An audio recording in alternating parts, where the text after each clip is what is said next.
check the flavor that I'm bringing. The motherfucking DRE, I'll keep they motherfucking heads ringing. Yeah, keep the heads ringing. 1, 2 for the crew, 3, 4 for the dough, 5 for the hoe, 6, 7, 8 for death row. Mad niggas about to feel the full effect of intellect, so I can collect respect. Plus a check, now I'm fit to get into my mental and take care of this business I need to attend to. Cause my rich do, and this rap shit's my meal ticket. So you goddamn right I'ma kick it, or get evicted.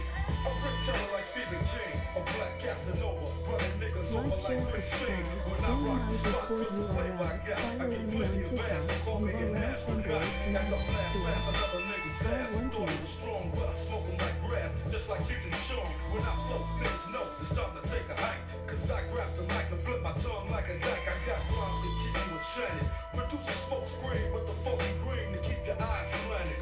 So check the flavor that I'm bringing. The motherfucking DRE, I keep they motherfucking heads ringing. Yeah, keep the heads ringing. Come on. Get on down. You gotta get on down. Just get on down. Debonair with flair, I scare, wear and tear without a care. Running shit as if I was a mayor, but I ain't no politician, no competition. Sending all opposition to see a mortician.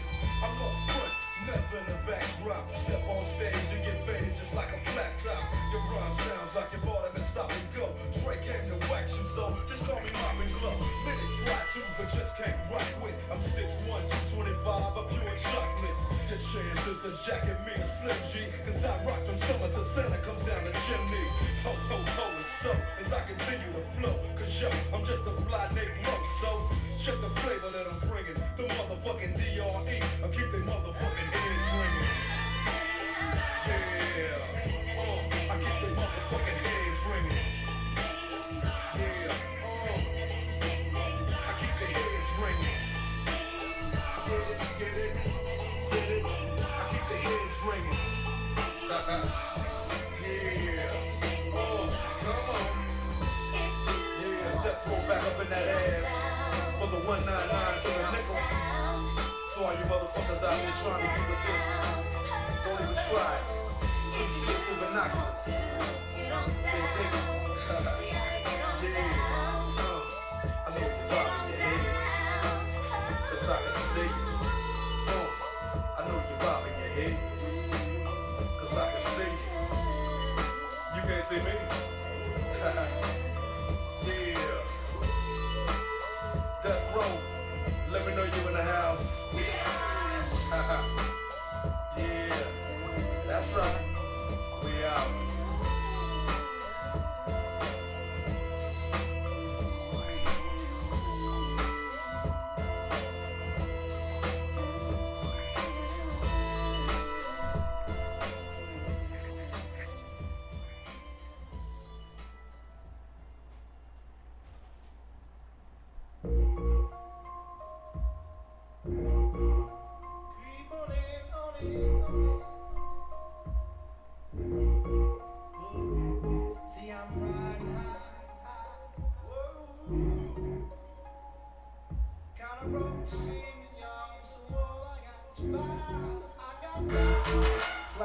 Give me some brew and I might just chill. When I'm the type that like to light another joint like Cypress Hill. I still do these spit loogies when I puff on it. I got some bucks on it, but it ain't enough on it. Go get the S, the T, I, D, E, F. Nevertheless, I'm hella fresh, rolling joints like the cigarette. So as they cross the table like ping pong, I'm gone. Beating my chest like King Kong. It's on, wrap my lips around the phony. And when it comes to getting another stogie, fools all kick in like Shinobi. Homie ain't my homie to begin with. It's too many heads to be. Probably let my friend hit bit. Unless you pull out the fat crispy. $5 bill on the real before it's history. Cause fools be having them vacuum lungs. And if you let them hit them away, you hella dumb, dumb, dumb. I come to school with a Taylor on my earlobe. Avoiding all the flixies and skeezers and weirdos. Got me throwing off the land like where the bomb at. Give me $2, you take a puff and pass my bomb back. Suck up the dank like a Slurpee. The serious. Mom will make the nigga go delirious like Eddie Murphy. I got my take the name out of the bag.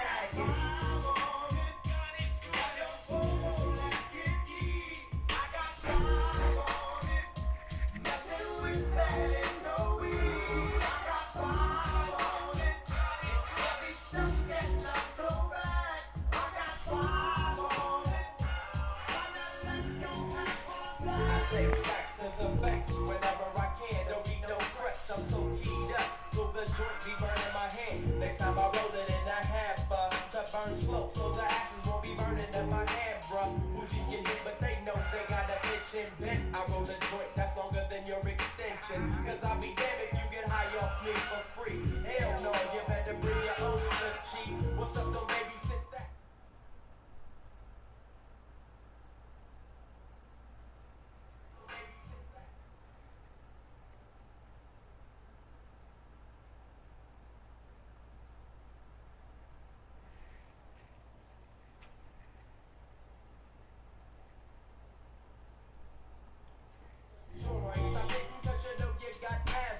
Crack the 40 open, homie, and guzzle it. Cause I know the weed in my system is getting lonely. I gotta take a whiz test to my PO. I know I feel cause I done smoked major weed, bro. And every time we with Chris, that fool rolling up a fatty. But the Tango race straight at me.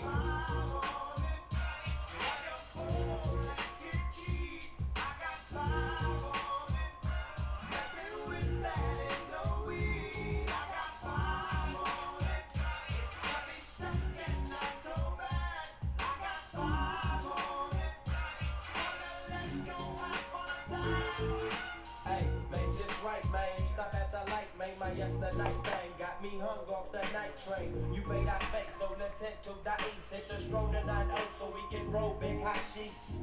I wish I could fade the 8, but I'm no budget. Still rolling the 2, though, cut the same old bucket. Foggy window, soggy endo. I'm in the land, getting smoke with my kid. Getting smoke, yuck, I spray and lay it down. Up in the OA gate the town. Homies don't play around, we down to blaze a pound. Then ease up, speed up to the ESO, drink the BSO.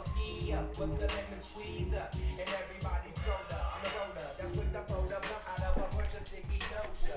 Hold up, suck up my weed, it's all you need 50 feet, cause we're IBs, we need half like a football.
bantamweight matchup between Cody Garbrandt and TJ Dillashaw.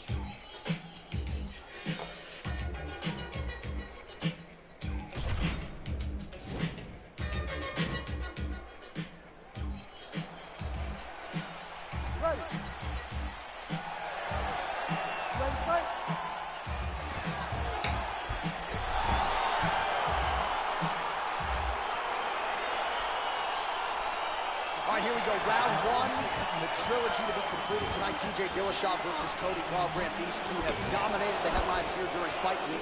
Your thoughts on what adjustments Cody might have made in advance of this rematch tonight? Garbrandt needs to keep his head this fight. He needs to fight smart, fight as he did in the title-winning performance against Dominic Cruz. Stay within himself. He cannot let emotion drive him in this fight against TJ Dillashaw. Dillashaw's kick is blocked. Just missed with that right hand.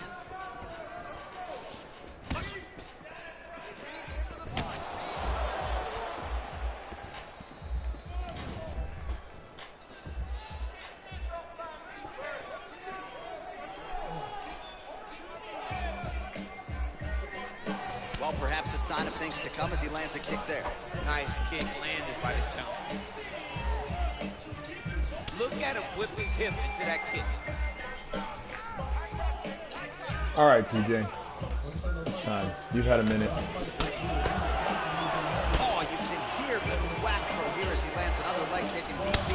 Now we're seeing visible damage as that leg starts to redden up. And now you start to see the damage. And now you start to see the limping of the opponent. Watch as he gets kicked in the leg, he's turning away. He can't even get any pressure on his front leg anymore. He is beat up. That leg has been tenderized by this young man. Oh, and he connects with a punch there, DC. You like this guy. I like this guy a ton. And to watch him punch like this puts a smile on my face. Stuffs the takedown there. How good is his takedown defense? Strong transition there. He moves to his back. Garbrandt gets touched by that kick to the body. Well, it's one thing to have length, it's another thing to use it, and he does it as well as anyone. Nice kick there by Dillashaw. Midway through round one. Nice punch by Cody Garbrandt. Punch coming, it's blocked.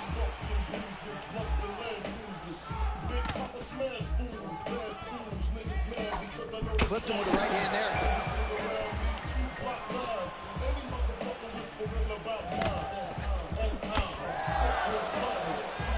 Flush right hand is true. Well, that one should leave a mark. Outstanding leg kick employed there by Dillashaw. Big punch lands over the top. How's he gonna follow this? Beautiful takedown land.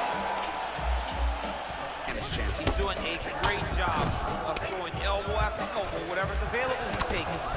Oh, the ground and pound strikes continue to rain down. The opponent better move out of harm's way. The referee's gonna stop us. He better start to, and when his opponent starts to posture, he can put his feet on the hip, push away, try to escape this very, very dangerous position. So 40 total strikes have landed for Cody Garbrandt.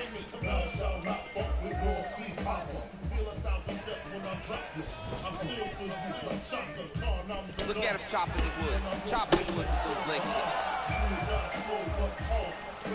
Big, powerful punch land. Now he gets back to range.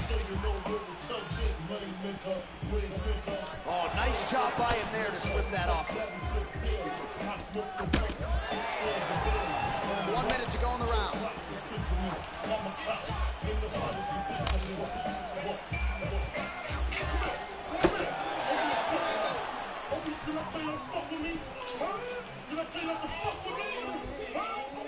Just unable to quite find that range.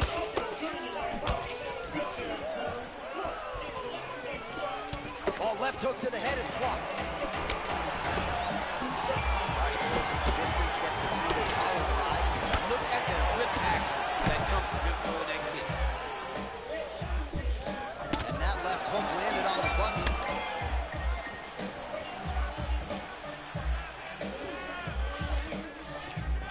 Whiffs on that offering. shot a double leg. Oh, he slams his opponent to the canvas. I think the octagon's shaking. The octagon was shaking. Somebody secure the doors because they are going to blow the roof off of this place. In a very close round, a takedown like that might be the difference. Look at him working and trying to shut the liver down.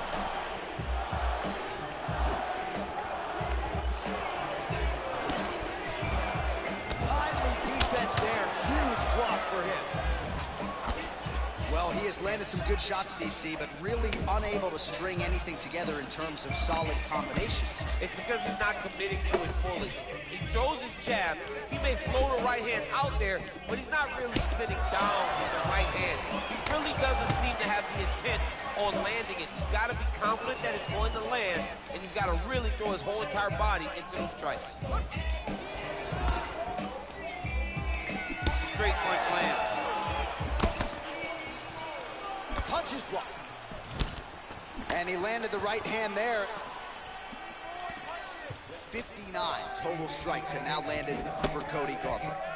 Well, on a pretty good accuracy rate, DC. 72% the land rate thus far against TJ Dillashaw. Glancing right hand lands upstairs. Garbrandt gets hit with a kick. Oh, nice connection by him there with the right hand. The right hand is the dominant hand, and you can see how well he throws it. Throws a big right hand, but doesn't find its home. Ooh, big shot land. That right hand hurt him a little bit. Nice head kick. Sound defensively here as he stays upright. Double leg takedown, no good. Oh, big knee! Dude's hurt. Oh, huge right hand! Back to the feet. Well, Dillashaw's in a good flow now, DC. He's so confident in his striking, his grappling, and really a guy who enjoys fight night as much as any fighter on this roster. Well, his corner was pretty hurt. What a big time takedown. Garbrandt gets up, he is back on the feet. Looked like he was in a submissive state on the ground, but he worked hard there to get back to the finish. Nice punch there. There's no give on that leg kick. Again, he's looking for that left. It's not there. Dillashaw gets hit with that hook shot there. He's got to be careful to not allow the offense to follow up here. Oh, beautifully placed with the hook there by Cody Garbrandt. Whiffs on the straight right hand. And another hook landed there by Cody Garbrandt. Oh, lands another punch there. Not a mean guy. He's just doing the smart thing. Oh, he has to be attacking that cut, John. I mean, if he's not, then he's doing his opponent a favor. Massive hook land, and his opponent seems to be on his way out of the fight.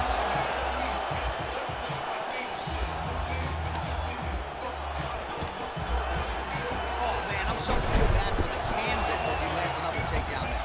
He landed another takedown, and he's doing it over and over again. What I am a massive fan of is his cardio, the ability to be able to keep this pace over and over as he hits these takedowns.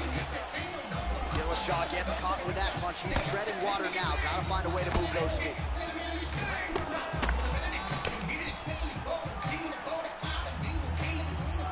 I mean, he's cutting down the side with these beautiful leg kicks. He loaded up on that right hand, too. Continues with the leg kick. He has a commitment to kicking tonight, and it shows. Well, lands a good series of kicks there, DC. It really didn't take him long to get a good beat on his opponent. He figured the timing, now he's been driving kick after kick into his opponent. Ooh, head kick lands, hurt. Oh, there he goes, attacking that loop leg to the outside. Nasty kick there. Nasty leg kick, you gotta slow down his opponent. He knew his opponent wasn't to move a lot tonight. This is the first step. It's getting him to slow down and fight at your pace. Big punch lands in the middle. Look at how he turns his hip into that leg kick. Oh, massive hit. That is a shot. If you take one of them, And that's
All right, coming up next, it's a UFC lightweight division bout.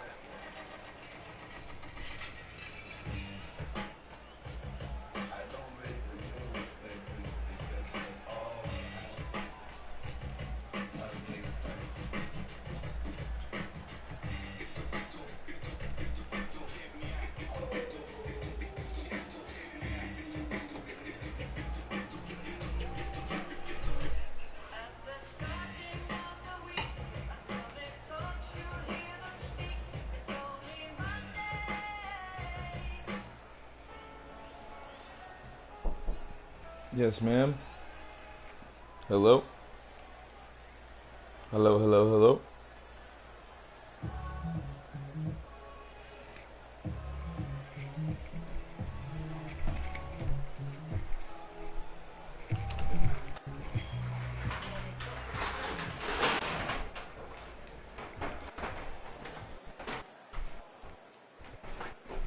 JC! JC! You know I'm the hottest, I'm the illest. Go.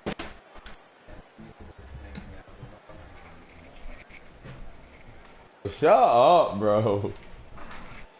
Shut up. Jay-Z. My babies. My babies take care of you. Don't leave the AC on all day. I won't. You can turn it off right now. Dehydration. Yeah. That's why we rehydrate them with water. I left it on. But, all right.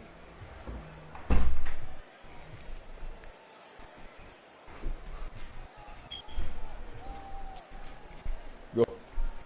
Go say bye to your moms. I take care of you while your mom's doing it. You're my boy now, nigga. What's up, buddy? Hey, bud. Hey, the buds. You gonna come say hi? Up, up, up, up. Come here. Come here. Hey, look at your boy. Whoa. You guys see the guy? I know the cutie, the cutie, the cutie.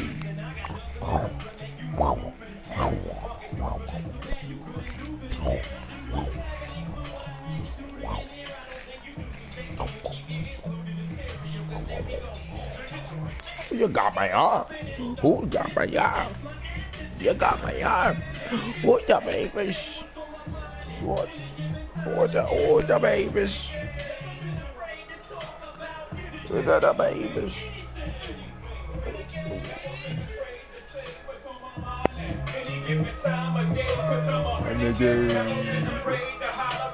Anything.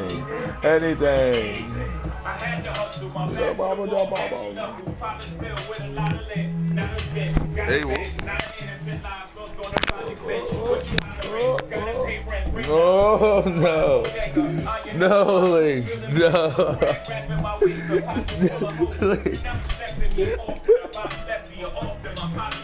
Oh, you gotta love this thing, man.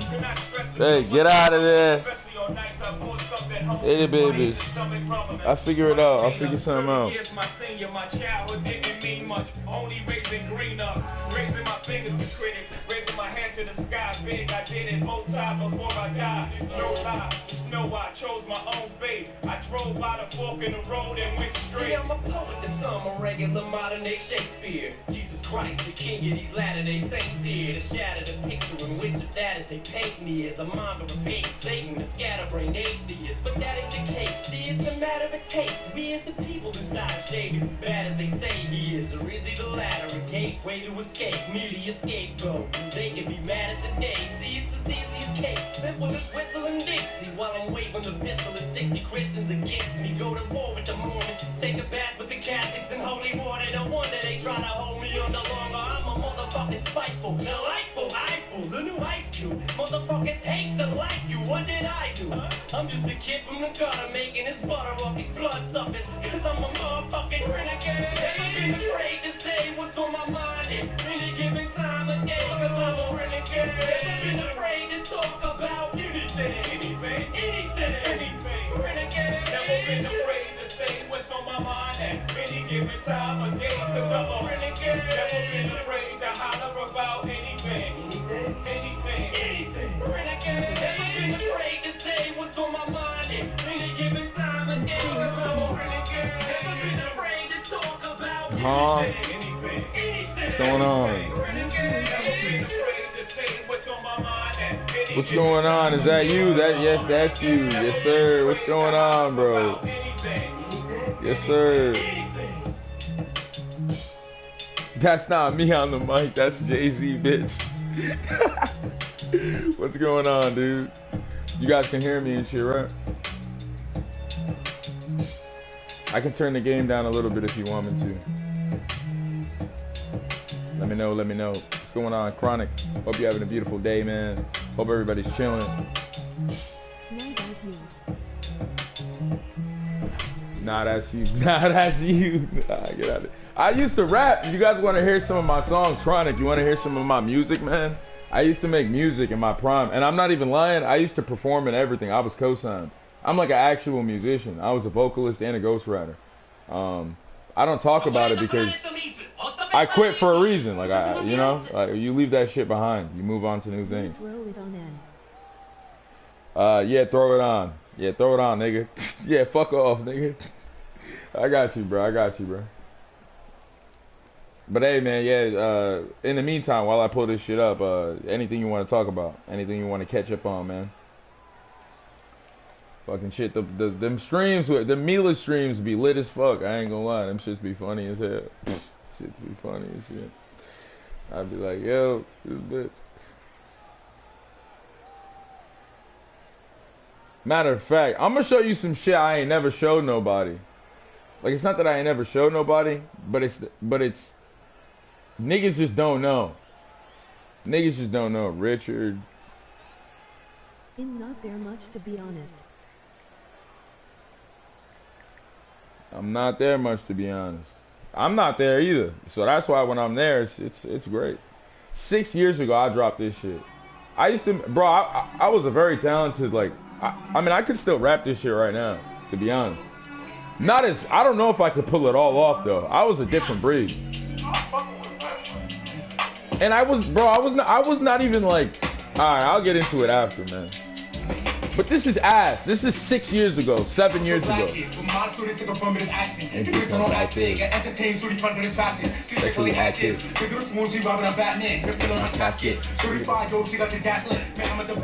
Better than back when we're gonna last it. I bet the dappers to make it happen. She throwing it back shit. Maybe I pull out and put it back in. In all those accents. Like a sailor's Richard. She won't pick up. Say you won't piss that dick down, but her miss up. No, they're pictures. Me and the smoke backwards on Kentucky, we mental switches. Ratchet, minimum makeup, feminine fashion, feminine plastic. So the different yo, she got a passion. Aspect to me, it ain't the fattest, but sort of the baddest. Unparalleled beauty, no bracket, no robotic asset. Aspect of that, oh my gasket. I feel I lock in, so they for the best. I'm too bad hit. Student base, little booty and fat lips. She won't pick up. So they say you won't kiss her, dick her down, put her on miss up. Bro, I was a legit. I was a kid. Because my dog you to my lady so like I'm like home.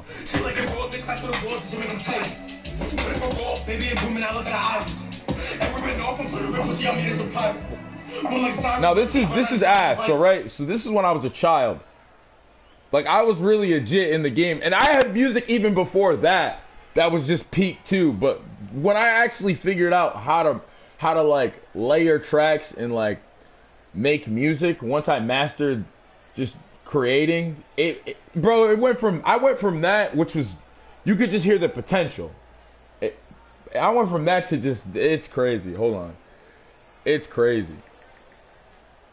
Cause I was not a rapper. Like I'm a J. Cole rapper. If you like my normal sound is like boom bap. It's old school.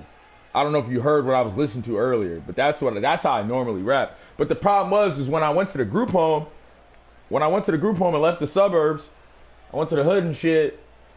These kids was making fun of me for how I was rapping and the music I listened to. So after getting bullied, I ended up like listening to the hood shit and trap shit, and then I didn't really like it, but I realized like this is what other people like. So if I'm gonna make music, I'm gonna have to learn how to do this. I understood that concept. Like I have to adapt. I have to change. Rap like J. Cole, rap better THN J. Cole. People that rap like J. Cole better than J. Cole. That shit is funny as fuck. Yeah, God is good, Mary's young, and Jesus ain't black. Children cry, gay is great. Hell's a place that only killers, only rapists, only dealers be at. People want that money, shit, that paper leaf is poison. Puppet Master Trump, and yeah, hey, that man is toying with your life on a thread. And that string is real thin, so you struggle wins. Now you gotta live in sin. I said police swore the gun was real, and people knew the gun was fake. Draws on him, the people peeled. As many shots the men shall take circles. How many shots did the men take? 14 and extended mags hold 28. Listen, I wrote that shit when I was 15 at my first group home at Naffy fucking Ridge Street in fucking Pawtucket, Rhode Island. That was like, I got kicked out of my parents' house, or I got removed from the house, and I was in my room, and my stinky ass fucking bunkmate Zach was up there, and I was just writing in my notebook and shit. And then I took that shit to the studio that's like free in the hood called AS220, and they have like a program for the youth. And I was allowed to go there because I had already graduated high school and shit. Like I speed ran my shit. And yeah, niggas was out here. But yeah, I'm gonna show you some real music though, because I was a kid when I made that. That ain't shit. Or am I even gonna, bro? I can sing and shit. I'm not even gonna show you this first. Should I? Nah, I'll show you one. One is valid, man. If you're still there, bro, let me know. Hope y'all enjoying this shit. Well, since I was 5, I ain't no love from no one, shit, not even mama. Mama, my pops. Well, I had to cry when I was just thinking about God. Me boxing in songs. Keep telling when silence is silent, I'm writing a song. Proving I'm wrong. And my prerogative, y'all can believe what y'all want, but I put you on. You dancing right now, and your man place me in the car with all of the dots. So see, hey, who thought I was ugly at gold? You not. Listen, bro, I was co-signed, bro. I was a great rapper. Mama, father, wanna cut him, kill him, fuck it, yeah. She love my life, she love my night. I lose and pipe, run it, man. Mama, father, wanna cut him, kill him, fuck 'em, fuck it, yeah. She love my life, she love my night. High lows and pipe, remember a time, summer 16, I was hustling with no moving, no lies. Listen. Scared of religion, drinks on my jungle, I scared at the park. Listen. 8 a.m. to 4, hip hop the birds, while up until dark. Bro, I used to be a hooper. Bro, I used to be so good at ball. Papa wake up and then handy get flips me and empty and Reggie, yeah. Flex on the book for the family, style your bag over friends, yeah. Better to acting on deli, family that's only a catchy, yeah. Lyrics you use never sweaty, never on go, never steady, yeah. Mama, father, wanna, cut 'em, kill 'em, fuck it, yeah. She love my life, she love my night. High lows and pipe, running, man. Mama, father, wanna, cut 'em, kill 'em. Yeah, so I'll say this. Alright, should I play the whole song? I'll play the rest of it. Fuck it. He missed the free throw, the way to game. Maybe NBA, at least he lethal. Deal with this. I ain't got to put my feet in the collar. I got the scars. I ain't bullying my pops, I ain't banging my mama. Them summers at Potters. Them days in the past, I ain't bringing them back. Nah, I was a scrub. Younger and dumb, I ain't know how to act. Nah, 4 years have passed. I'm blowing them back while I'm blowing her back out. She need more gas. Been riding for miles and she about to pass out. I got her alive. Blood on my gloves, red on my shirt, it ain't wine. It's been a long time since niggas met the beast bucket. I'm back and I'm bonded. A lot of fun dining with everyone's sister and auntie 18 on the grind. Yeah, I put the price, nigga. Struggle to made love with trauma, I'm fine, nigga. I don't fight niggas. Snakes on the scene like Greg Rama, that they might switch up. Like I'm quicker. Bro, listen. Actual sound. Bro, yo, this. Bro, I'm well aware, bro. Nigga, I was co-signed and everything, bro. It's just like they say in the YouTube videos, bro. And then Vlad TV videos, the ones that really get to it, bro. The niggas who just tell the truth.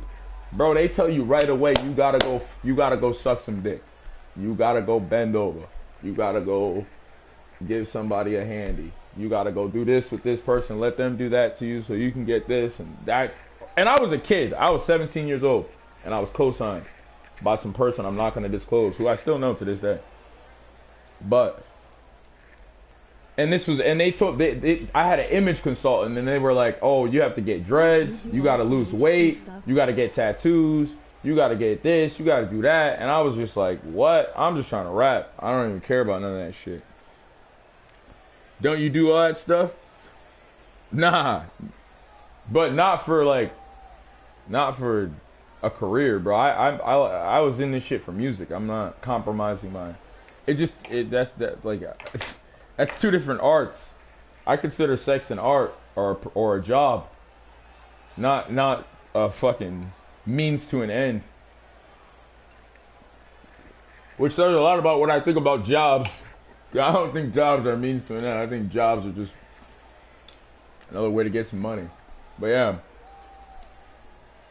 But you're right, yeah. I mean, in hindsight, it is kind of stupid, right?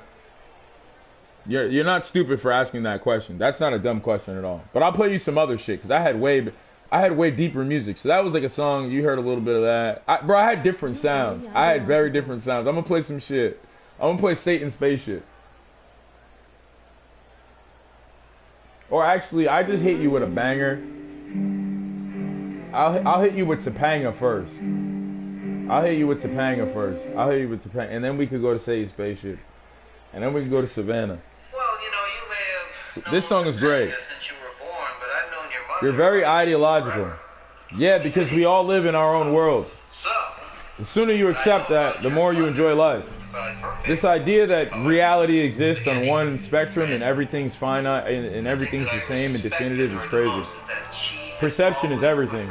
Some people see things differently, some people can't see anything at all. And some people think they can see and they only got one eye. You know? Bro, I was legit. Like, this is, yeah. I was a killer, dog. And these are all one takes. I would make this shit in the studio in like 20 minutes.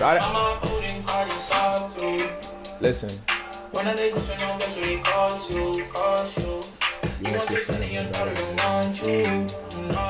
Ain't nothing for me to hold on to. I got a problem, your bitches are ugly. No, I'ma put your DM on a consult me. See, when wanna get nice, you can shout it and call me. Tesla, let's talk, she close, she loves me. Dick in the roof, won't commit, I'm a dog. Cannibal eating my kiss to this song. Walk to the beat, if you whipping my bone. Season the vid, I can show her the mom. Told them I'm better, I'm Tinder and God too. Fucking their sister and mama and mom too. You know the face that they make when they call her too. Daddy, the face that I mean when I love. Alright, this is not the heat. The song, this is just the, this is the build up. It's like a rocket ship, this song. Cause the next part is beautiful. If I was, yeah, you know what, you're right. I have a, I'll be honest, I have a heavy New England accent, especially at the time. I had an extremely heavy New England accent and I was singing. So it's hard if you're not from here to really peak. I guarantee you, like 30% of the words I'm using are like Rhode Island or New England slang words. That's another problem. No.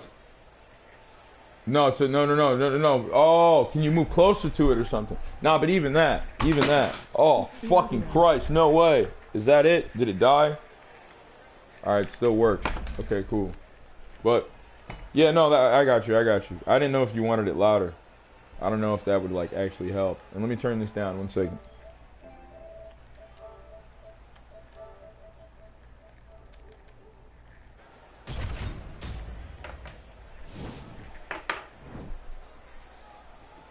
Alright, bro. Let me, well,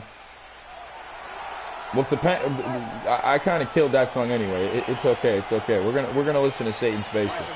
This is a much more easier to listen to song. You're gonna enjoy this song a lot because you'll understand the references. I had a lot of songs for it that just went over a lot of people's heads because, well, you'll understand in a moment. And my beat selection was insane. You're gonna understand what I meant though, bro. I had no boundaries. I could do any sound. I could do any flow. It's the same thing with my fighting. I was as unorthodox with music as I am with my fighting. I had the same approach. It was just, what the fuck is this? Shawty making love to Satan, me, I'm waiting on the spaceship where the real evil awaits. Bitch, I'm cool and feel amazing. On a mission, I'm an agent, percolating, feeling dangerous. Man, I'm black, I'm moving. Then I am a smoker too. Look like Rambo's in some movie, no. This bitch asking pat on shooting. Listen, niggas ain't for loot. Except they word it's earthy moving. It's so God got on my lot, I might unload it.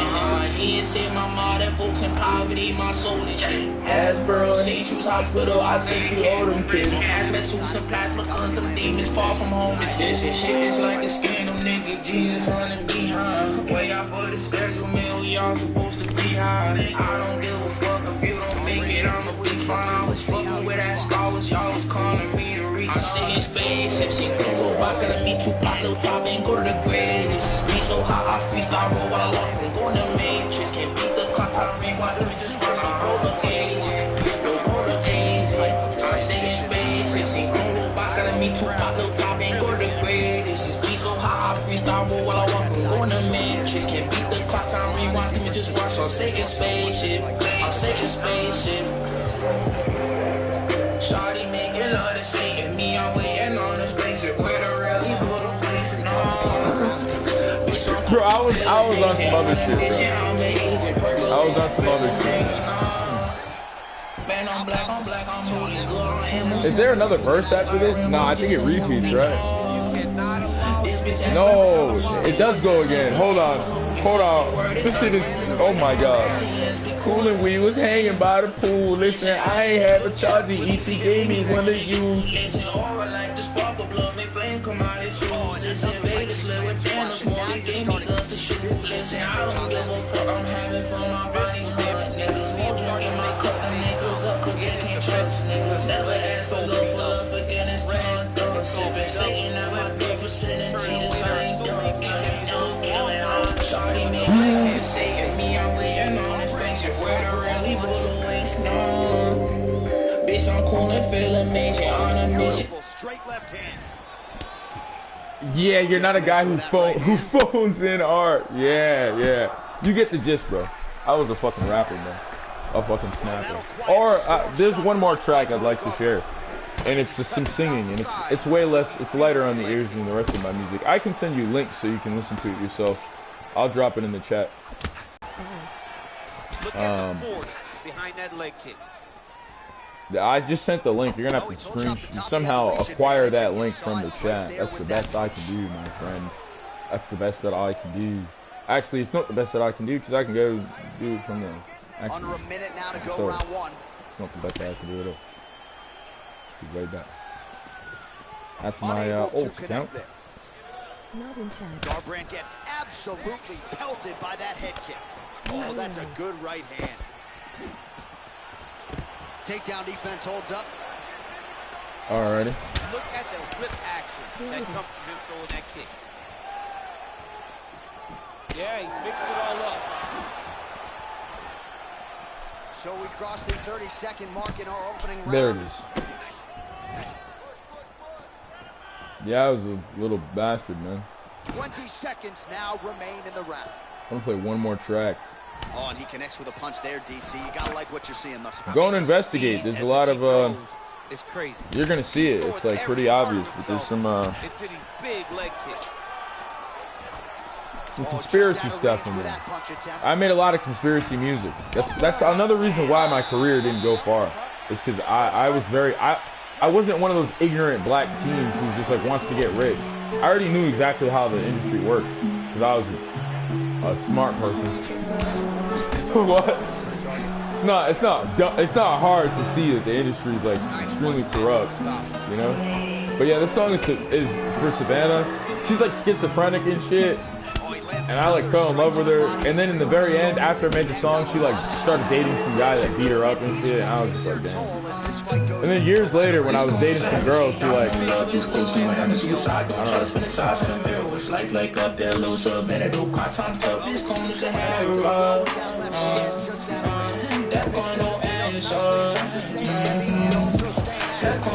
just drop no blood, no sweat, no tears, no high about guns, get tight, go bitch, just find yourself, it was us, and maybe y'all can't help,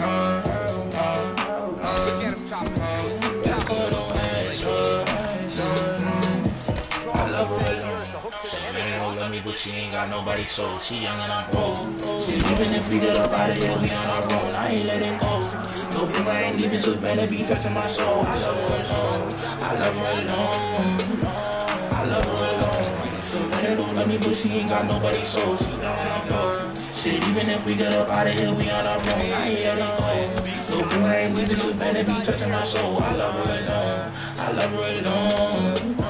Yo, sorry, ain't ugly, she cool, big dummy, no fool, she stuck in my brain. I wrote this song about you, not cause the movie, not M and I paid. Tell me your story, the truth, I wanna know you, I can feel your pain. I don't know no love that's real, just know how it feel to be in the rain. I'm hopeless, them against me like Tupac, Billy, it's right, don't ask. I smoke to fall asleep, see, I'm depressed, y'all, we top, I don't let you stop. So gonna go fuck somebody, not trust they body, that love she's dead. She's damaged, y'all ain't her friend. Keep saying she great with tag. I love her alone, so bad, don't love me, but she ain't got nobody, so she young and I'm old. Shit, even if we get up out of here, we on our own, I ain't letting go. Don't go, I ain't leaving, so better be touching my soul. I love her alone, I love her alone, I love her alone. So bad, don't love me, but she ain't got nobody, so she young and I'm old. Shit, even if we get up out of here, we on our own, I ain't letting go. Don't go, I ain't leaving, so better be touching my soul. I love her alone, I love her alone, I love her alone. Savannah don't love me, but she ain't got nobody, so she young and I'm old. Shit, even if we get up out of here, we on our own, I ain't letting go. No boy, I ain't leaving, Savannah be touching my soul. I love her alone, I love her alone. you know, the problem was with that song, man, is that it's a really good song, and bitches love that song, but then they'd be like, I would show that song to girls, bro, and they'd be like, who's Savannah? And I'm like, oh, fuck. It's too much about a bitch, a specific bitch. I loved it, bro. Yeah, bro. Yeah, bro. I knew what and can I tell you something, dude? I didn't have like some magical team of niggas and like an entourage, bro. It was just me and this other autistic dude named G, the producer. You can find him on literally on Instagram just by that name. He's a low-key dude. He's autistic as fuck. He doesn't talk to people. He just makes bangers. And I would pay him like $50 or $60 or $70, and he would get me in the studio for like 2 hours, an hour sometimes if I only had like 20 bucks. When I was like a kid, when I was like 16, 17. And he's like a year older than me, or a year and change older than me. He's like my upperclassman. But he was just a producer at Time Machine Studio. And I was working with the main guy they had, DJ Lost, but he wasn't, he had really high rates. So they told me there was a cheaper guy that nobody really went to that worked in the smaller studio at the time. And I went over there to work with him, and he heard I recorded a track with him. It's the oldest one, it's one of the oldest ones up there on my SoundCloud. Let me see what it's called. It's called Inevitable. No. But so Inevitable is not one of the oldest songs up there because it's older. But it's one of the first. It's like a song that years later he resent me, and I posted it on this SoundCloud when it was active. But because there's like this song is 6 years old, and this song is way older than that. But yeah, that was the first song I believe I recorded with him. And after that day, he was just like, "Yo, bro."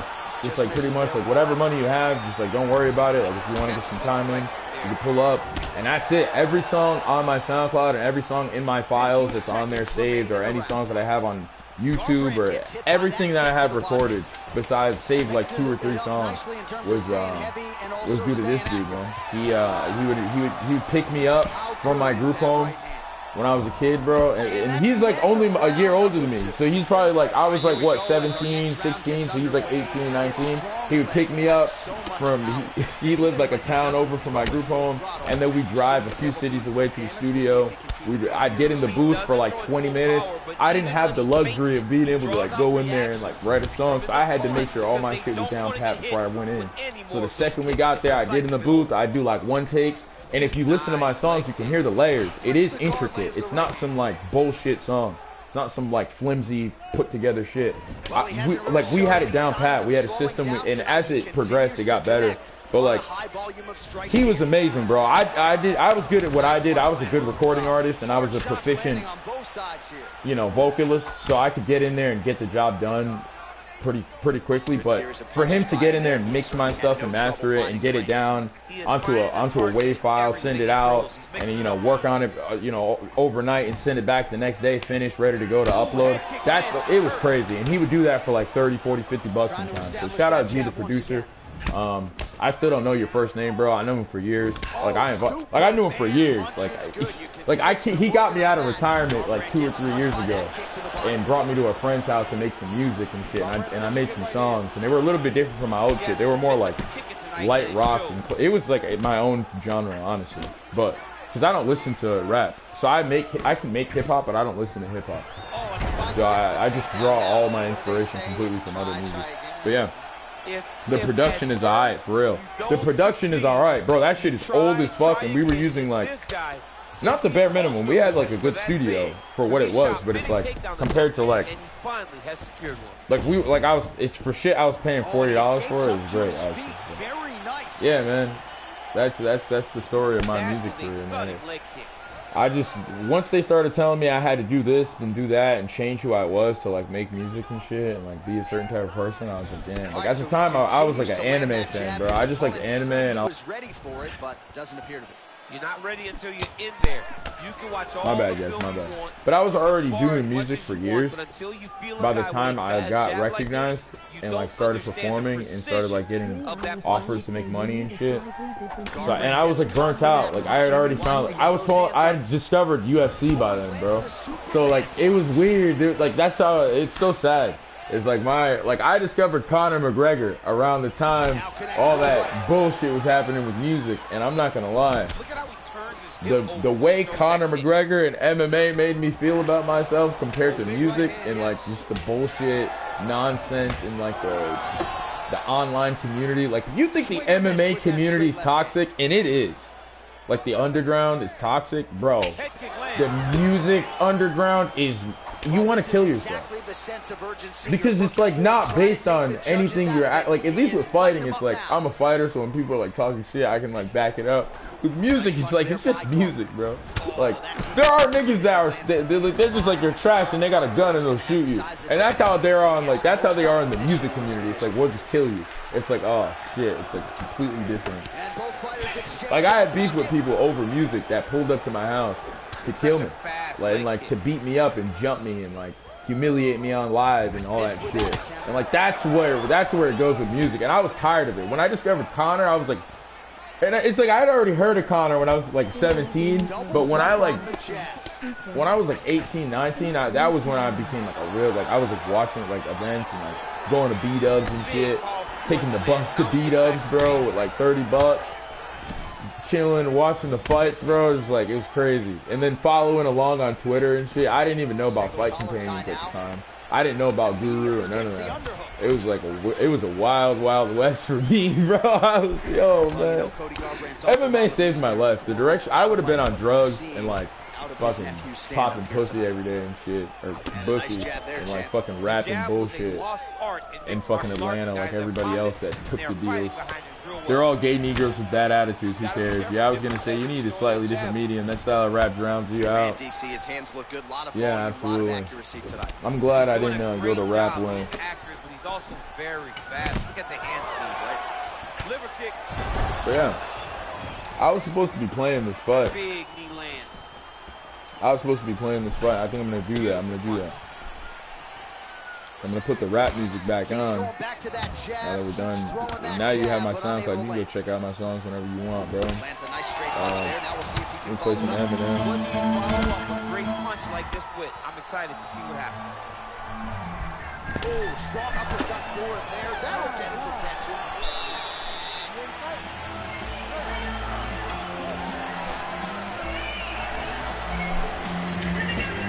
Bro, that nigga BK said I was small the other day, and I was like, bro, BK, I'm like Jack, bro. I am light right now. I'm like 175 pounds. But I'm jacked, bro. I'm like in fight. I'm almost in fight shape right now.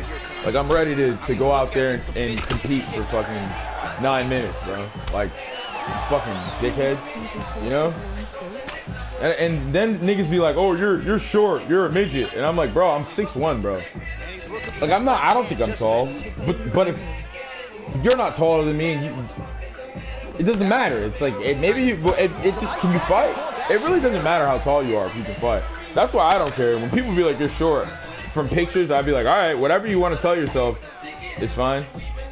It's cute. I've had people tell me like I'm 5'10", 5'11", and I'm like, that's fine. And then we link at the gym. That's another thing. I'll be headed back to the gym soon.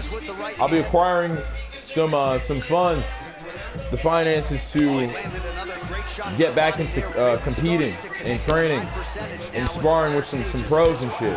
I'm only going to a gym where I can spar regularly. I'm either gonna go to Manfredo's gym, or I'm gonna go to Manfredo's boxing, or I'm gonna go to 401 boxing in Cranston. They both have some professional boxers that I'm gonna beat the fuck out of. So it's gonna be great. That BK shit wasn't fake. What do you mean? Seemed a bit on the nose. What do you mean that BK shit wasn't fake?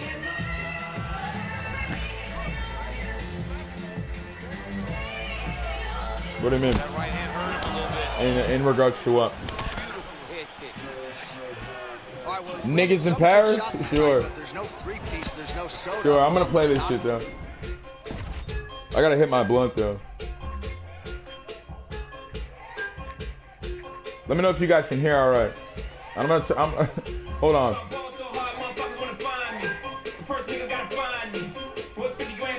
Are we back?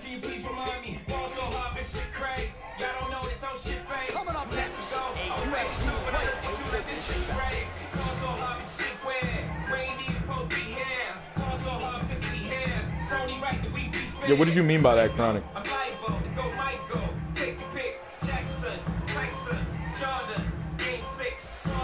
This nigga just said Mad Michaels. Jackson.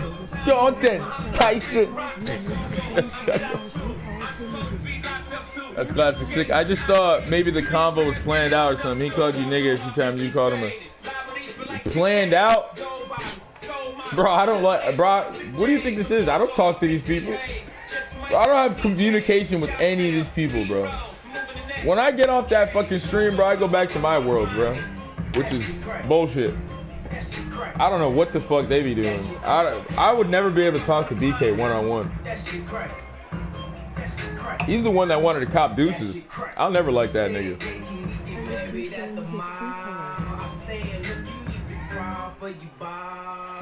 Lib showing you. I'm not a libtard, nigga. What you talking about?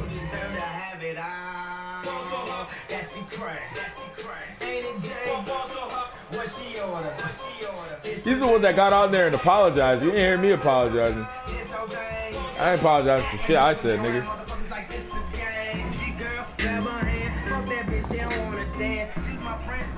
I'm gonna cook this motherfucker car care friends, man. My whole thing with BK is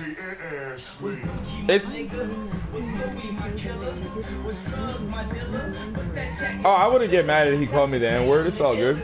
Let him bitch. You know what I mean? That's all you got, brother. I'm aware.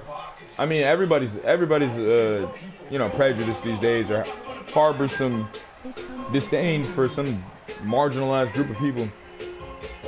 I mean, I don't even hate the Jews because they're Jewish. I hate the Jews because they hate me. I hate anything that hates me. If you hate me, I hate you. That's fine.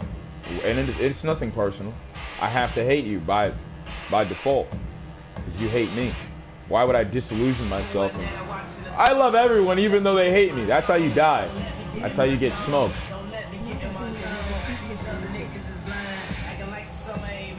No, it doesn't matter if you're racist. I just hate people. If you hate me, then I hate you. And as far as, it's not even the Jews that hate us, it's their religion. They say they hate us. And anybody else that hates me from whatever group of people, if they would like to speak up and let me know that they hate me too, I hate you. It's okay. And it's nothing personal. But it's like, I just understand what side we're on. You know, I'm not on your side, you're not on mine, and when shit hits the fan, I'll have to kill you, you'll have to kill me. And that's that. You know? When the shit hits the fan, if I see a Jew, I'm killing them and I'm taking their shit. You hate me, I hate you. You would have killed me if my back was turned to you. I'm gonna take you on. If they kill me, well, what did I expect? What do you expect? There you go. I don't know why people are so like, I don't know, it's different. I'm a nomad, bro. I'm a nomad, so I've been bouncing around my entire life. So I don't have that, like, I don't know. Oh, weird. Oh, no, yeah, but he really meant it, yeah.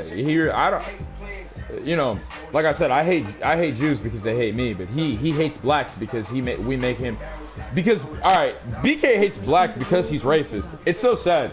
Like, stereotypes can be true and are based off some trueness, and like, there's this, you know, yeah, a lot of stereotypes are fucking true, and they're not always bad. It's not bad for stereotypes to be true. It's just, it's funny to mock people, and it's okay to have humor and make light of things. I don't know why people are so tight up the ass and shit, but the problem with BK is BK in his mind believes that black people are in fact superior to him. I don't believe I'm superior to BK because I'm black, but he believes because I'm black and I'm big and I have dreads and my dick swings longer, like farther than his does, side to side, and that I could pipe his mother with no problem, right? He thinks because of all these things that I am just inherently just better than him. That's not what makes me better than him. It's not, you know what I mean? I'm better than him because I actually believe I am. And I know that if it came down to proving I was, I'd win every time because he just doesn't have what it takes. That's evident based on how he carries himself. You know, like, I'm a loser by his standards, but to me, it's like, oh shit, like, when I look at people like BK, I just be like, damn, like, I don't think he's a loser, really. He's got to figure it out. So, I don't know. Is my stream lagging? How bad is the lag? Is it going again? Alright, we're good. Damn. I don't think BK understands that. Like, I'm a 24-year-old kid. Isn't he like 40? That whenever him or like Mila or Clown or those guys like talk shit about me, I just be like, oh. Or like when they talk shit about Jock and shit, or even Mila, because she's only like 29. And I'm sure you guys have noticed me say shit like that. Like I defend niggas sometimes, because I'm like, bro, these guys are young. Bro, set it up, bro. I mean, you gotta get out of your psychosis sometimes, buddy. But no, I would never set that up. Bro, no, I got on the stream because I saw him bugging and imposing his Jewish will on everyone. And I was like, I'm gonna go on there and match his obnoxiousness and match his absurdity, and show him that he's not the only person who can get on here and just be unhinged and be unlikable. I don't care if nobody. That's the difference between BK and me, is nobody actually likes BK in real life. I in my head think that no one likes me because I have like a imposter syndrome. And then I have like, I've just been abused my entire life. So I just feel like nobody likes me. Because that's like, it's been reinforced so many times by people who just wanted to hurt me. Whereas BK is like, but then when in reality it's like many people do like me. And a lot of people would like it if I stepped out of my shell and like was a human being and interacted with him. Whereas like, I don't think there's anyone at this stage of BK's life that wants to socialize with him that's not already involved with him. I think he's alone. And I think that's his issue. I think he's just lonely. I don't think there's any mental illness. Loneliness is the mental illness. Some people are not built for loneliness. Some people need companionship. BK does strike me as the type of person who had a lot of friends in high school. Maybe he wasn't a cool kid or he wasn't a popular kid, but he strikes me as a kid who had like a friend group. And he also strikes me as the type of person who, because of his like personality, unlike many of his peers, probably wasn't able to find companionship. Like if he's not married, if BK is like a single guy at that stage, at this age, and he's not like a single guy who's like pimping, like just living life, you know, paying for pussy, you know, on Facebook with a cool look. Like no, BK, you're like a closeted person on social media. Like all his social media is like dead. So it's like you don't get bitches. Bitches, like young women, if you're getting pussy and they're not old farts, they're like in their mid-20s to like 30s. And those bitches have Instagram. If you don't have a pop in Instagram and you're 30-something and you're single and you're in California, you get no pussy. So I just know he gets no bitches. And it's just like, it's tough, man. I just think he's lonely. And bitches is not the only thing. It's like, he has no kids. It's either he has a kid that he's like not, you know, looking after, which is fine. That's his own fucking shit. Or he has no kids. No wife, no nothing, you know? That's why he's frustrated and he's mad at me. He's mad at me because I choose to be an abnormal man who's like not getting hoes, who's not maximizing his hus potential, you know? His hus getting ability. And like, but I have the ability to go do everything he wishes he could do. He wishes he was young, in shape, you know, passionate, you know, he wishes he was resilient, he wishes he had, you know, the audacity to actually go out there and face humiliation and embarrassment and put his health and his mind on the line and fight. And do, like, every man wishes they could do it to a degree, but not to that degree where it's unhealthy. We all want to do it, and there's a very good reason not to do it, because you die and you lose brain cells and you get retarded like me and become a femboy. So it's okay. But not everybody's overcompensating like BK and like trying to like talk down on everyone. It's so annoying. Listen, it's not just him, but it's like that type of person talking down to people really pisses me off, because it's like, I know who you are in real life. I know who you are. There's even equivalents to that type of person in the gym. And like people that are like good too. Like they do manage to like somehow acquire skill. And then they're just like dickheads, bro. They just like feel like they need to, they lack skills in every other department. You know what his skill is? He's like pseudo charismatic. BK has like the ability to like act and pretend like he's like pseudo charismatic, pseudo intellectual. You know, hey baby, hey Mila, hey, yeah, haha. But as soon as you like break that fourth wall, it's gone. And that's what I did. That was what my goal was, to just, you're not gonna be able to do that with me. PTSD, bro. Why don't you just be normal, bro? You're a fucking loser. Shut up. You can't play that game. You're not a respectable person. It doesn't mean anything to me. I know to other people that like the problem is with BK2 is he's constantly interacting with other people in the community that like to maintain the illusion that it's real. I don't believe it's real. I don't think the little gay ass game Giuliano and Hank and fucking Clown and Vinny play. No offense to you guys. Like, enjoy your little delusional game where you guys put money up and like take it serious and like there's actual beefs between people and like words that have been said and musical and all you guys like amongst these like weird ass retarded things that are not real. I don't see that's the disconnect for me, and that's why BK doesn't have that like BK. I don't give a fuck. Like if everyone here that's this 30 we're on Mila's stream, there's 30 to 40 viewers here, people are gonna play this back. Let me make PTSD look as weird as possible so I can look better than him. And it's like, bro, I don't give a shit. No, I play into my character, but I'm well aware that it's fake, and it doesn't matter if they know it's fake. They want it to be real. Like, when you ever hear how they be going off about, bro, my picks, bro, like, man, how do you get your picks good? Like, bro, are you guys seriously having, like, is this a dilemma? It's an actual dilemma for you?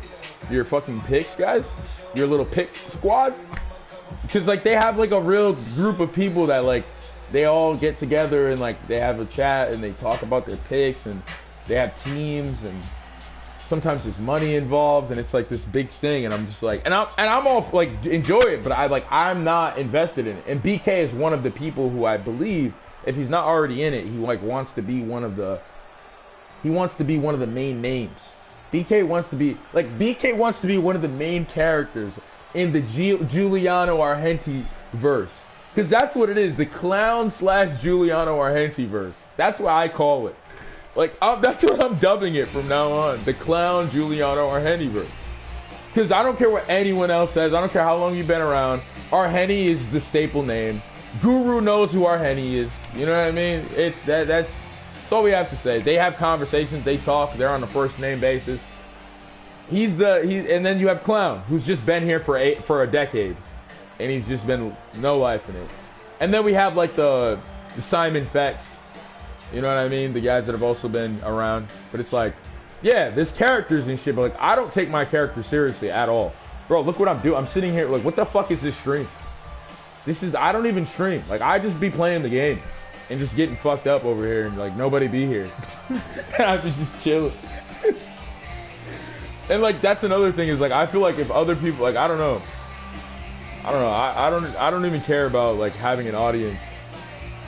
I don't mind. I'm not opposed to having one, but it's like I'm not here to like because I'm looking for attention. I don't know how to explain it. I'm here so I can like, I don't know. I kind of just like being. It's kind of creepy, but my parents used to abuse me in very bad ways, and there was cameras in my bedroom, and I don't know. I guess ever since I was younger, I've always liked to be on camera. It's like been a comforting thing. It's weird. It's really sad. It's a trauma thing. But I don't even like, I can't even play the game without the camera. I play the game offline or on Twitch to like my dead accounts. Like nobody watches my Twitch, or I'll like there's nobody that I have on, like my Twitch is like so safeguarded. So nobody can even find my videos. And I just sit there with no viewers.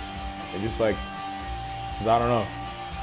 So it's, yeah, that's actually the real reason why I stream all the time with no viewers. I also don't think it's real. But yeah, I think we're all playing characters. I think BK needs to just be real about his character. He's a side character, bro.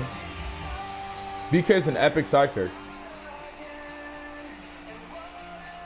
Like, I still think he's entertaining. I think it's now that everybody's like, oh, like, I'm glad I did what I did. Not for I didn't gain anything from it. Nobody likes me more because of that. People are, if you liked me before, you liked me after that. And if you didn't like me before, you probably just thought it was funny and you still think I'm a fag, weirdo, whatever. Cool. But for BK, it's like now everybody knows the precedent with BK. Everybody understands that, no, BK, you're just a bitch. If someone who is more obnoxious, more ignorant, and more delusional hops on stream and imposes themselves, you're gonna back down like a chicken, and we don't have to listen to you yap about how you could beat this person up and knock that person out. I'm tired of it. And now everybody knows it. You can just wrap it up. You can just wrap it up real quick. It's fake. It's not real. BK doesn't actually want to fight anyone who's worth a damn. He only wants to fight the... I don't even know. I don't want to disrespect our Henny because I like our Henny. And our Henny is very... I just, I think our Henny's cool. But... our Henny, it's time to box, bro. You need to show me your skills. I'm not going to do what BK did and try to take you down or some shit. That's for sure. You say you're a Muay Thai guy, so we're going to do some Muay Thai. But I'm going to hit him with some heavy low kicks very early on. Like, not even no technique set him up. I'm not setting up anything. I'm not balancing off the back foot. I'm just going to walk forward and just throw some low kicks. And if he doesn't check them, I'm going to know right away that it's all bullshit. And then I'm just going to piece him up with body shots. And he's going to fall over. Because people that say they do Muay Thai and they're just like cardio kickboxers that train at a Muay Thai gym, that typically they have no conditioning. So if you hit them in the body, they're going to just go down. They don't know how to take body shots. They don't know how to fight in the clinch. Like, they might know how to fight in the clinch, like, theoretically, but they don't know how to, like, like, once they're in the clinch, like, I found that out the hard way, too. Like, I was never one of those where I just thought I could do it, but what it was is that I thought I was higher level than I was, and then I got in there with, like, a clinch specialist one time, and I was like, oh, fuck. And then what I realized is when you are in there in the clinch with somebody that's better than you, it's not that you have to, like, avoid clinching. It's that you have to let them go first, and you have to learn how to counter. You have to learn how to move off the back foot, how to realign yourself, how to regain your equilibrium, distribute your weight. And, like, if I'm clinching with somebody and they just try to get out and avoid it, I'm like, yeah, oh, because I'm not even that good at the clinch. I just have a weird frame, and I'm really strong, and I have, like, autism strength, so I can just, like, fuck people up there, and I can handle myself against other good people. So I know, like, if you're trying to, like, avoid clinching with me, then, like, oh, you just don't know what you're doing. Because, like, I'm not... People that are, like, pretty good at Muay Thai know how to, like, work their way around my clinch game. So it's like, alright, so you're shit. That's another thing. I'm not the best at everything. Like, I'll never sit here and, like, yeah, BK, maybe you could knock me out if I was standing, or, like, I would never lose a fight, though, to somebody that, because I don't know. I enjoy fights too much. Like, I don't, like, people are so emotional in actual combat, like, in street fights. I don't get angry. I enjoy them. I enjoy it in hurting people. I don't know. I'm not like BK. I'm not a nice guy. I'm a pretty bad person. I don't know. If you give me the excuse to hurt someone, I will. So, typically in fights, like, I don't know. People are always, like, so worked up. Like, they like, people just try to get damage off. And I'm gonna get I'm doing the same thing, but it's like, if that's all you're thinking about, like, I'm gonna catch you. And I catch everyone. Because it's a street fight. And there's no, like, setups. We're just going at each other, and you're done. It's just one punch, bro. You know? Fuck you aren't allowed to headbutt and clinch. I mean, you are in Lethway. And you can. I mean, you can headbutt. There's a way that you can headbutt. It's just you have to, like, get it off. Like, it's cheating, but it's like ruins the clinch. I mean, not really, though. It doesn't ruin the clinch if you're... Because there's, like, a way to clinch. Like, there's the Thai clinch. And then there's clinching how I clinch. And I don't know how I clinch. I can't even describe it. I just do whatever I can to just... Like, it's just, I don't know. Bro, go watch me fight, guys. Like, fucking Christ. I wish I could pull up my fight right here. I don't know. If you've ever watched me fight and you've seen me clinch, it's wild as fuck, bro. Like, I push people's head down. I throw punches in the clinch. Like, I throw hooks in the clinch. It's weird as fuck. And there's no steam on it. Sometimes, like, if you're at the wrong angle, you can feel it if it chins you, right? But there's no power on it. It's literally just to fuck you up. Everything I do from the start of the fight is just to throw you off. So I want you to come forward, expend energy, like, work your game plan, and slowly realize the more tired you get and the more you do what you're doing, the harder it's gonna be for you to keep doing the same shit to me over and over. If you look at all my fights, bro, and all my sparring sessions, eventually, as the time goes on, I eventually just, like, whatever you were doing in the first round that was working, it's just not working anymore. Cause one, you're gassed, and two, it's not work. I seen it. It doesn't hurt. It either doesn't hurt or it didn't hit me, cause you're too slow, or I saw it coming. Which is usually not what happens. Usually it's they hit me, and once I feel that shit and it doesn't hurt, or I don't like get a concussive like my brain doesn't rock, I'm good, bro. Like, we're good. That's what I'm trying to tell BK. Is like, BK, you don't have power, bro. I'm telling you. I'm sorry.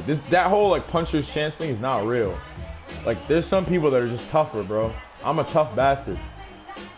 You're not gonna. It doesn't matter what you throw. Like Arhenny, I'm knocking him out. Knock Arhenny out in fucking 2 minutes, 1 minute. That's like if he could fight. It has nothing. If he could fight, it doesn't matter his style of fight. If we were just in the street, I would just hit him, and he would. Everyone tries to like do an imitation of like a fighting style when they're in a fight. I don't do that, bro. I just come forward and just start throwing punches. Like, my hands is up and we're just rocking. I'm throwing elbows. I'm throwing forearms. I'm throwing everything, bro.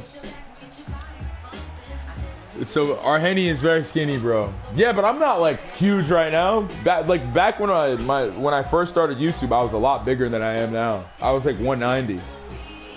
Right now I'm like 175. I'm fucking cut up though. You might be able to pick up. No, yeah, but that's another thing. I'm a strong person. I work out on a regular basis. You know? Yeah, that's the difference. Is like Arhenny is like he's in like this, I'm in the gym arc lifting, and I just lift and do push-ups like regardless. And I'm black. And and I fight people that are bigger than me. Like, honestly, for my last fight with Dylan, I was this is what I cut to. I cut to around this. I was 176 pounds on fight night. So, and I was walking around at like a little bit above 185.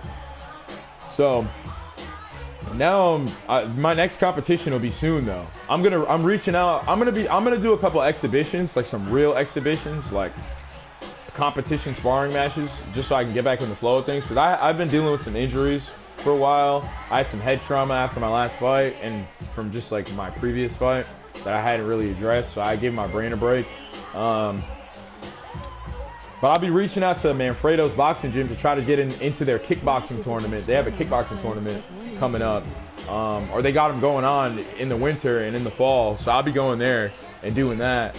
And I'm gonna try to box over at Icon Boxing Club again, and I'm either gonna try to headline this time, or get on a. I'm gonna try to get a layup. I'm either gonna try to headline against a prospect again, or I want somebody who's like my size or smaller. I always fight someone bigger, so I want somebody who's as big as me. Yeah, but I'm ready to fight, bro. I'm ready to fight. It's been so long. I'm fucking ready. Black is an A1 on strength, but -1 on strength, but +1 in agility. You might be able to pick him up with one arm. All right, can I just say this? So the heavy bag I have with all the fucking because people think heavy bags get lighter. As long as you don't lose the fucking shit inside. No, they get heavier. They get more filled with dust and sediment and water and whatever the fuck and bacteria. Bro, I have a fucking 100-pound fucking heavy bag outside, and I chuck that shit over my shoulder and just walk around with it for like however long. Yeah, like that's why another reason why I don't really like. I know if I asked BK to pick that shit up, he would sit there and struggle, and I think he'd be able to pick it up eventually, but he'd have to put it down after about probably like 5 seconds, 10 seconds of walking around with it, because he doesn't pick up things that are 100 pounds on a regular basis, and he just isn't athletic or in shape, you know. So yeah, and same thing with Arhenny. I think Arhenny would be easier to pick up in that bag, just because of how the weight is distributed on the bag. Human beings are very easy to pick up when they're alive and breathing. When they're dead, it's the problem. Or like unconscious, comatose. But when they're alive, very easy to pick up, because humans go rigor mortis. They go rigid. So they give you like, it's like building blocks. Whenever you pick someone up, they don't like relax or like try to maneuver. They just like start like And then all of a sudden I got elbows and arms and knees to grab onto, bro, that are like locked into angles because you don't know what the fuck you're doing. They're just like, This sounds creepy as fuck, so I'm gonna chill. I don't have experience just picking up random people, alright? I'm not a serial killer.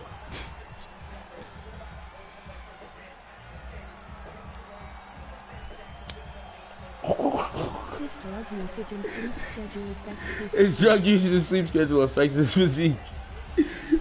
Whose? Mine? If anything, it improved my physique. My sleep schedule is really good, bro. I sleep well. I sleep well now. Oh. I was about to say. What? Oh yeah. I mean, I don't know if he does drugs. Does Gio do drugs, guys?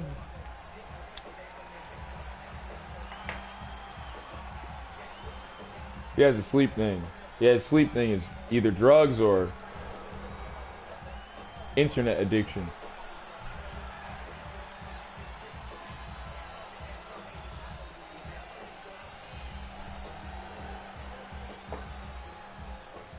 Cause I used to have a sleep thing. I still do, but it's not really a sleep thing. Cause I live like I have the life of a free person. So I wake up when I want, and I go make money when I want to. Yeah. So I don't have that problem where I'm like confined to hours to sleep. Ready to fight? Ready. All right, so we got two classically trained strikers. All right, we're gonna beat the fuck out of Pat Any Terrence. chance this fight actually goes to the ground? This fight does not go to the ground. This one will be fought in the pocket. Two guys will stand in front of each other. They will trade punches. They will trade kicks. It's going to be a classic matchup that you normally see inside. That being said, I don't want problems with anybody I talk shit about today. Not because I'm afraid of you, but because it doesn't really go anywhere.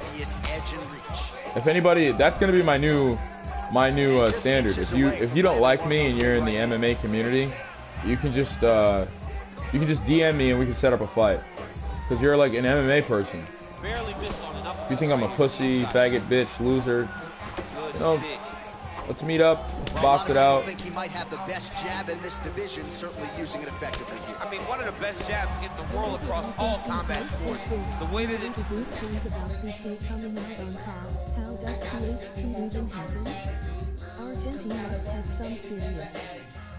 Yeah, that's actually why, like, if BK, I haven't seen the video, so I don't know. But if BK actually came out on top of that little whatever the fuck they had, because it sounds like, I'm not gonna lie, so and the fact that niggas haven't been jumping, or Henty and BK aren't jumping to show me the video, and I think they don't care who else sees it, but they don't want me to see it, because brother, if you show me a video of you two squabbling on the ground like fucking retards, and you guys and I've been thinking Gio's been good game for a good spar for over a year, and BK's been saying he's gonna knock me out, and then I see you two fucking lames fucking rolling around on the fucking floor like fucking idiots. Yeah. I think there's a reason they haven't shown me the fucking shit. That being said, if Gio really got best, Christ, man. Now that being said, Gio's never flexed. He's never anything. He's never said that he could grapple. And if in his defense, if BK just jumped for grappling, knowing that he can't strike, if there was no point of this exchange where BK and fucking Arhenny were like on the feet, standing across from each other, if they weren't like standing across from each other and then throwing punches and then BK like shot for a takedown, then yeah, BK can't fight. You guys want to see a street fight right now that's on you that I have posted on one of my channels? Hold on. I'll show you. It might be on this channel. You might be able to go to PTSD MMA and find it there, but I'll see if I can find the link.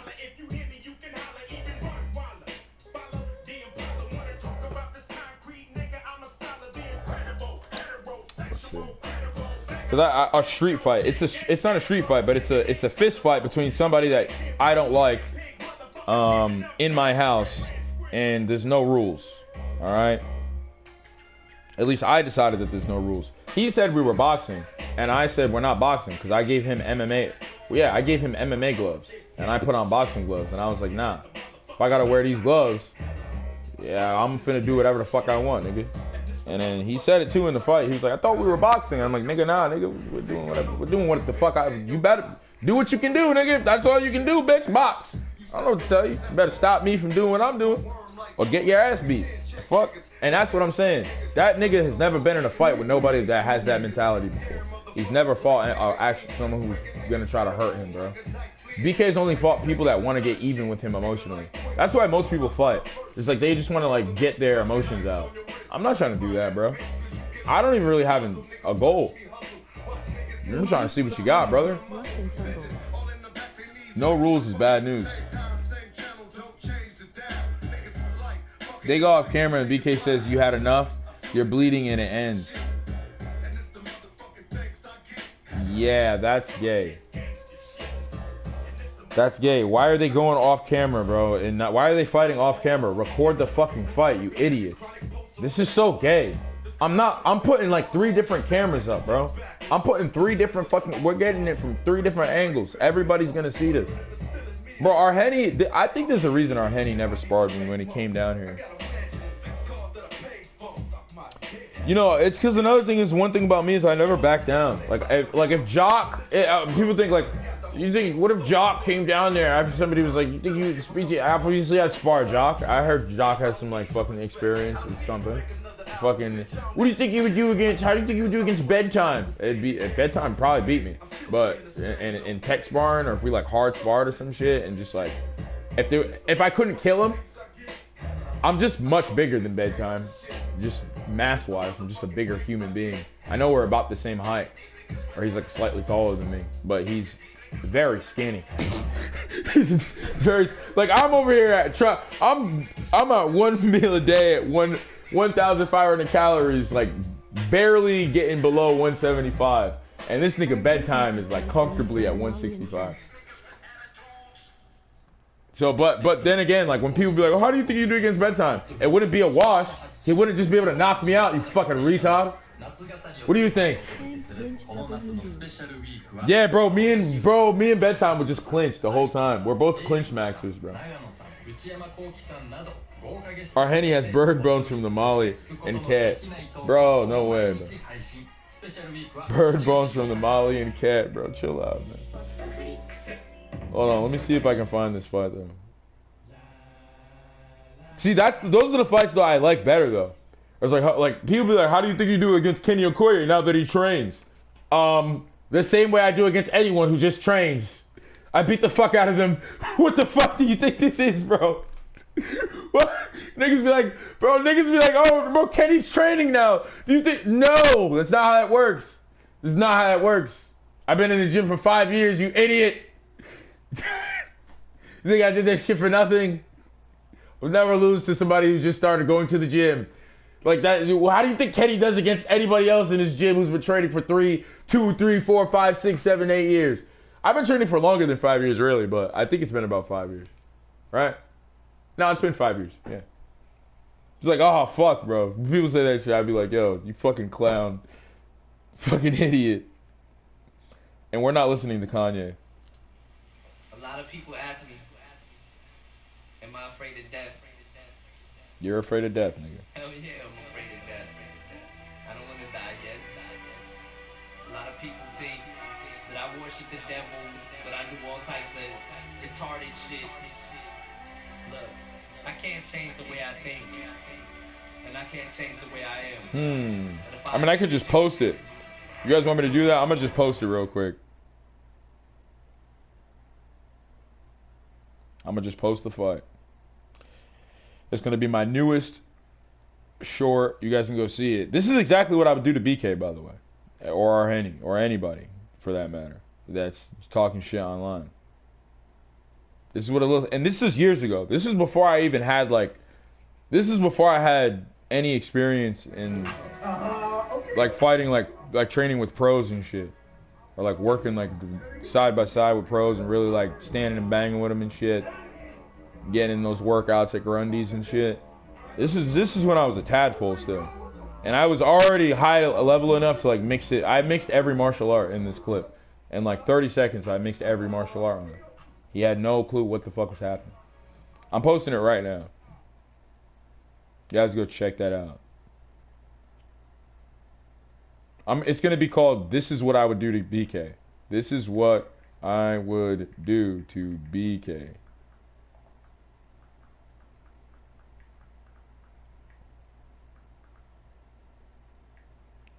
Clip is 3 years old. Hashtag your dad. MMA. Hashtag kickboxing. Hashtag Muay Thai. Hashtag boxing. Hashtag right out. Hashtag FYP. There we go. Alright. Can't clinch with you. Can't clinch with, I mean, I wouldn't clinch our Henny. If I had sparred our Henny, I would get the vibes kind of quick. Like even if he wasn't like ass, if he wasn't, if he's not, I don't think he's high level at all. But I do think he has some semblance of like technique and all that, you know? So like, and if that is the case, get the fuck off my window, you fucking dumb bug. You fucking retard. Get the fuck out of here. But I think it's the same thing with BK. Like if BK was cool, if I met BK and I know what would happen, he'd freeze up. He wouldn't pull up on me and be on some hard shit like he was with Arhenny. Because we're two different people. Arhenny's not an imposing person. He's a big guy. If you're a bitch ass person, maybe. But even BK clearly wasn't intimidated. BK, he's gonna see me, bro, and he's gonna try, oh man, what's up, PTSD? So he's gonna be cool right away, and I'm not gonna try to take his head off, bro. I'm gonna box him. I'm just gonna box him. We're gonna have some fun. We give him the gloves. I'll bring 2 pairs of gloves, man. Some headgear. Give him some headgear. Maybe a mouth guard for him. We just box it out on camera. Go live. Box it out for until he quits. That's what I'll say. Is BK, if I ever do see you, bro, that's what we're going to do. We're going to get some boxing gloves, we're going to get some headgear, and we're just going to go live, and we're going to scrap until one of us doesn't want to fight anymore. That's going to be you, obviously. Because you're not going to be able to knock me out, and I'm not going to try to knock you out. But I wouldn't, with Arhenny, I would tech spar, you know. I would tech spar him. I wouldn't even try to beat him up. Why the fuck would I do that? He's not a bad dude. BK is Jewish. You might kill him. Nah, he's. I'll be alright. Oh yeah, I posted that fight on my page. So you guys can go check that out if you want. But yeah, that's essentially what I'm doing to BK. That's exactly what I would do to BK. And that's what I did. That was 3 years ago. That was when I was a jit. Like I was not nearly as formidable as I am now. Nearly. Nowhere near as good as I am at fighting now.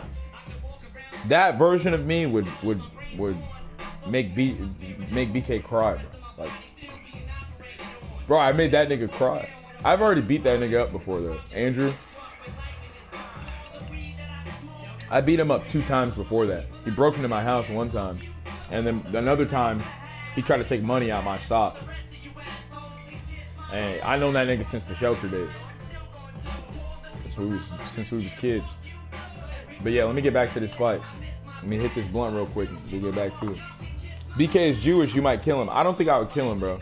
I wouldn't, yeah, bro. He's not, bro, I don't think BK is, he's fodder, but I don't think he's like, he's not like a dweeb. He's not like a piece of...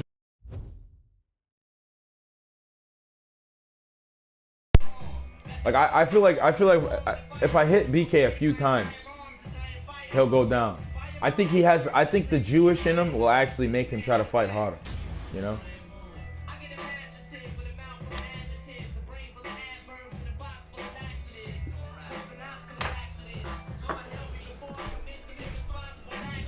comes out.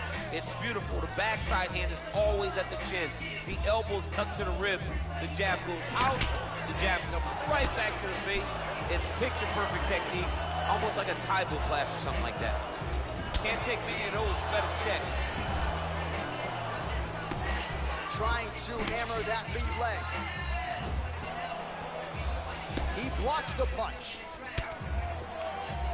Well, we talked about his reach advantage off the top. Made good use of it there with that punch, DC. If you take more of these leg kicks, you will not be able to be very active on your feet. All right, so he continues to land that patented jab and keeping his opponent at bay. You can know that it's coming, but until you're in there with the speed and the power of that jab is something you can't really prepare for. Just over 3 minutes to go in our first round. YN with an honest look like he was never in a fight. Yeah, that's crazy because he's been, bro, he grew up in the shelter. That nigga's been fighting his entire life. Yeah, I know. That's what I'm saying, bro. And you see, I don't know if you could tell from my demeanor and when I'm fighting. I don't sit at range and like take my time, bro. If we're fighting, bro, we're fighting. You gotta fight, bro. If you're not gonna fight, I'm gonna just beat you up, yeah. And I'm gonna mix it up. I'm not gonna stand out. Like I'm never lost on the feet, bro. So he'll continue to throw. If you can't defend yourself, once I hurt you, bro, I hurt him with that first flurry of shots. He got rocked, and I knew it. I was like, yeah, he's done. And then after that, but it's Andrew. I told you I already fought him a couple times, so that time he really wanted to see if he could push himself. I'm gonna restart this shit because what the fuck. But Andrew, yeah, he wanted to prove a point. That's the only reason we fought. He was literally just like, he was just there at my boy Lisa's crib, and he lived in the apartment below me. And he was just like, yo, this nigga Andrew's here. He said he wants the fair one again. Da da da. He said he could beat your ass now, this and that. And I was like, all right, tell him to come upstairs. And everybody came up, and we did our thing. We got beat up. Black people think they can fight. It's not black people, bro. A lot of people have tried to do that, bro. You think he's the only one? There's a lot of white niggas too, nigga. White people be thinking shit. White people don't bother me though. Like in the gym, the wrestling niggas, you know what it is? The wrestling niggas always think I can't grapple, and then I choke them the fuck out because I can't. I mean, I can grapple, I can't wrestle. I can wrestle compared to somebody who can't wrestle or somebody who's not that good at wrestling. Like I'm D2. I could probably wrestle D2 right now in college. If I did a camp for 2 summers, yeah, I wouldn't be surprised. I wouldn't be shit, but I'd be able to make a squad that's in college.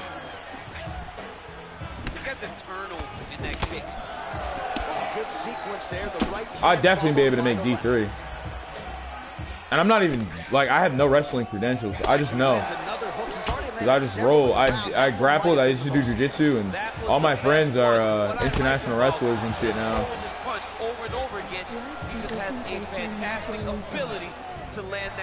Oh, no, but it's not that I don't think black people think they can actually fight. I think niggas fight. It's not that we think we can actually fight. White people do not fight. When y'all are kids, y'all don't fight. In the hood, we fight. It's the hood. It's ghetto. It's degenerate. We are violent. We're prone to violence. And unfortunately, when we're kids, unlike y'all, who have parents and manners and teaching and communities and parents around and supervision, we didn't have that. In the hood, they don't got that. So kids are scrapping all the time. And niggas are getting jumped. And niggas are getting beat up. Niggas don't understand that. They might say it that they think they're better at fighting, but what it is they think they're tougher. And at the end of the day, niggas who grew up fighting are a lot tougher than niggas who grew up playing baseball and shit. And being told, don't fight, you're gonna get in trouble, you're gonna get grounded. It's just the truth. Growing up in the ghetto environment, it just makes you tougher. I didn't grow up like that though. You know how I found that out? Because I didn't grow up like that. I ended up in the hood later on in my life. Like I grew up near the hood and I went to the hood to play basketball when I was a kid. But I grew up in the suburbs. But when I went to the shelter, I lived with kids that grew up in the projects and shit, and had gun charges and all that, and were in gangs and stuff. And that's when I realized, oh fuck, god damn, these kids are just, that's what it is. It's not that they know how to fight, it's that they're not afraid to fight. They're not afraid to die. They're gonna fight you regardless, bro, for their pride and their ego. Whereas white kids will not fight you because they don't want to break the law. They don't want to get in trouble. They don't want to disappoint their mom and dad. Black kids are like, fuck that, nigga. I don't have no dad. My mom is a bitch. Or she at work. She don't give a fuck. Nigga, I'm beating your ass. And that's just how it is. And that's the same thing for Latino kids. That's the same thing for them Asian kids in the hood. Their parents are too busy doing whatever the fuck. Prison time, jobs, paying bills. To give a fuck what they're doing. So them kids, they're tough as fuck, bro. I don't like fighting niggas in the hood. You know why? Because they don't go down, bro. They don't go down. I mean, how many times can he land It's a not- strike before his opponent understands that he has to protect himself? But it's not that we don't need to know about fighting. You're right. There's no like MMA in the hood. You're absolutely right. That's what makes me an outlier out here. Is that none of these niggas know how to wrestle. And the niggas who know how to wrestle, we all like know who we are. Like we all know each other, you know? Because we're the niggas who can fight in the hood. And if we don't, we encounter one another eventually. And another fellow person that can fight. But yeah, you're right. They don't have a heavy combat sports culture in the hood. Niggas don't really know what's going on. But that's what's even crazier. Is that I've seen niggas that know how to box get beat up by niggas that never fought before, like in a controlled environment. It's because they have no heart. I know niggas that have been competition athletes their entire life and they have no heart. And whenever they fight in the street, they get pieced up or they take more damage than people expect them to. Oh! Big shots exchanged in the pocket there. Oh, single collar tie here. Way to hide that leg. Oh man, it ain't Dikembe Mutombo, but he is blocking all They're the ignorant. shots coming his way. Get that out of here. He sees it coming. You're gonna have That's to because mix they're it up. dumb and don't know how to kick. And they don't know how to articulate that when they don't know how to do something, they'd like you to not take cheap shots or do stuff they don't know how to do. Black people don't know how to set limitations. Instead of saying kicking is cheating, they should just say, we're just boxing. You know? That's the problem. That's the real issue.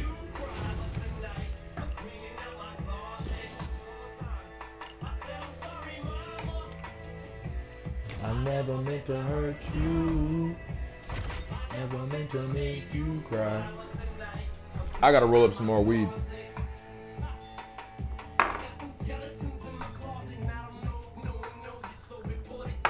But before I do that, I'm gonna smoke. Wrestling is cheating to hood niggas.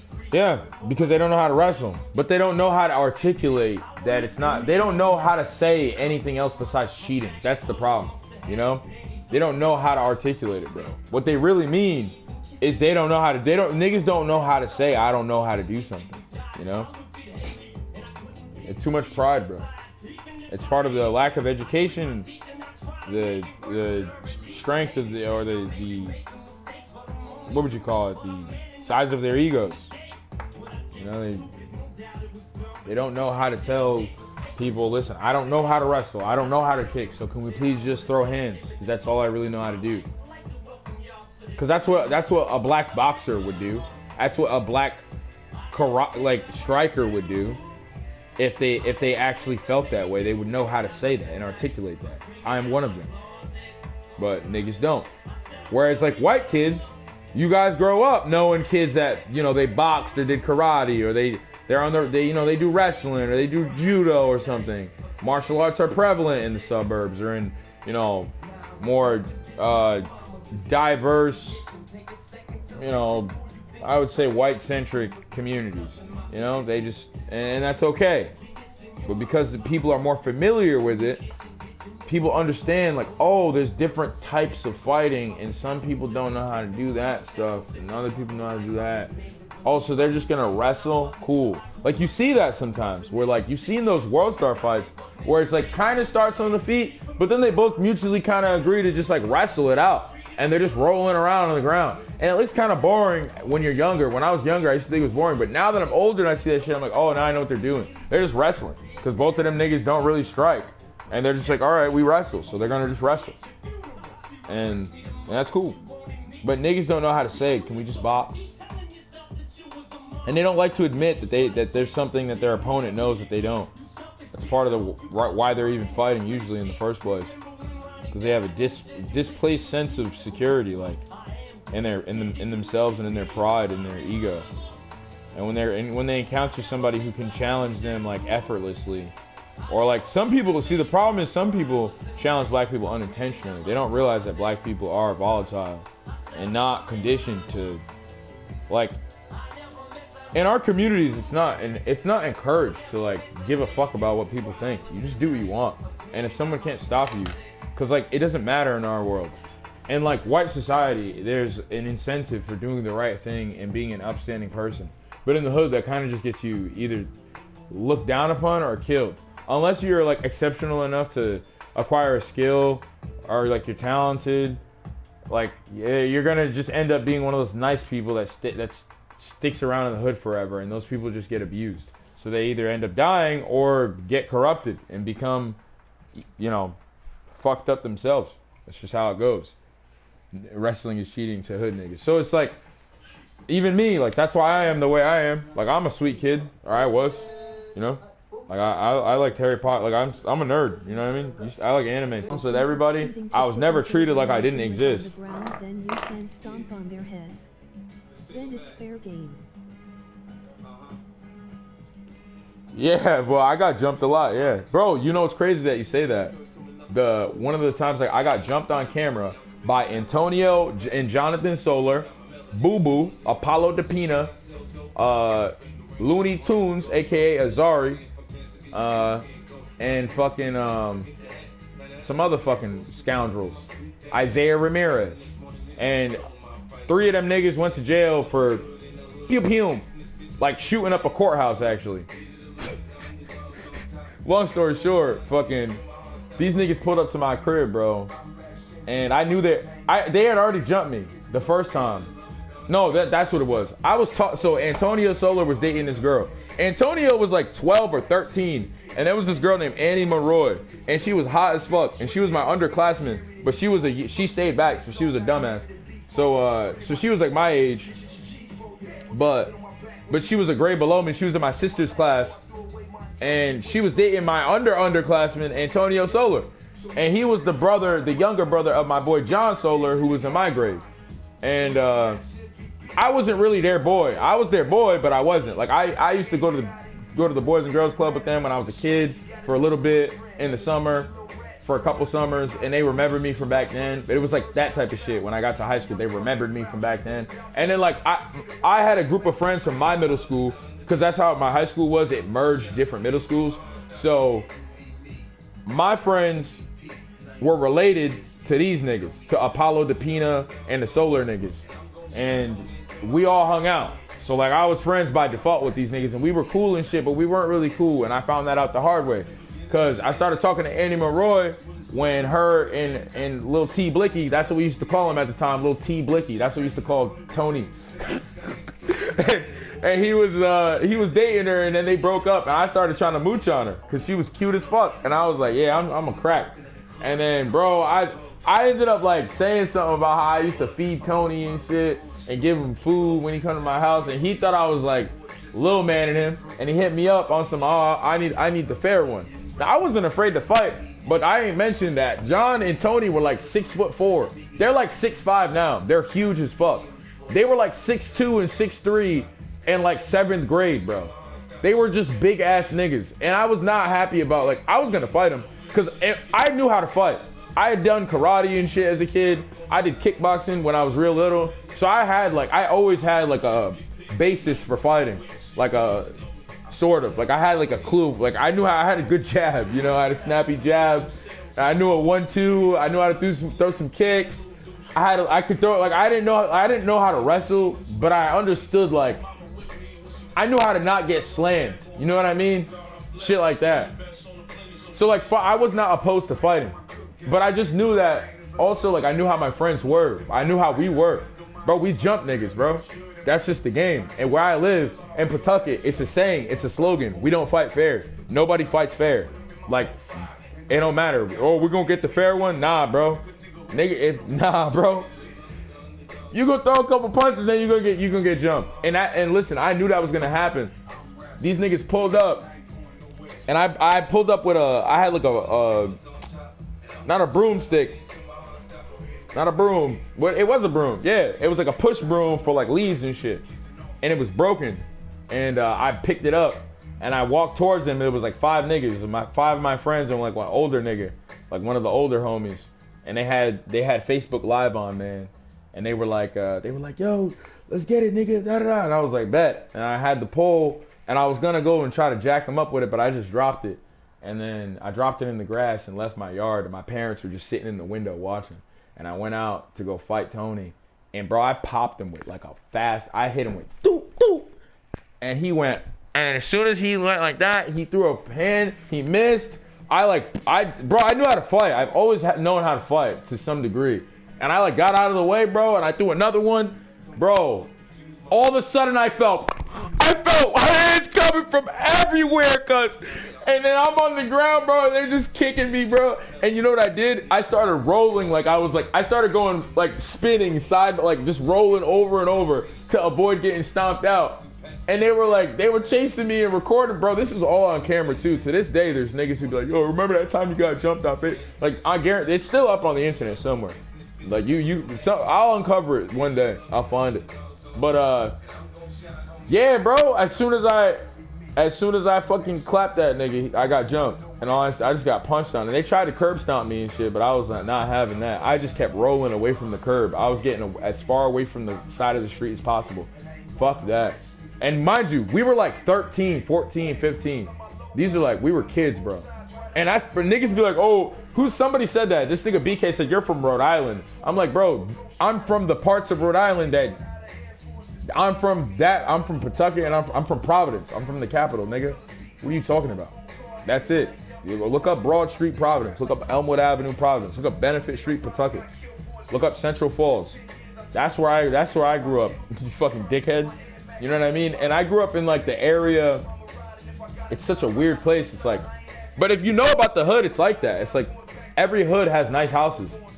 Every hood has a patch of the little hood that's nicer than everywhere else. And I always lived in that area because I'm still black. You know what I mean?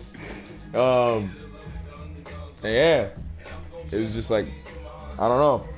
Like, my parents had 2 cars, like, you know what I mean? Or we had 3 cars at one point, you know what I mean? And my friends ain't have no cars. They grew up in the projects.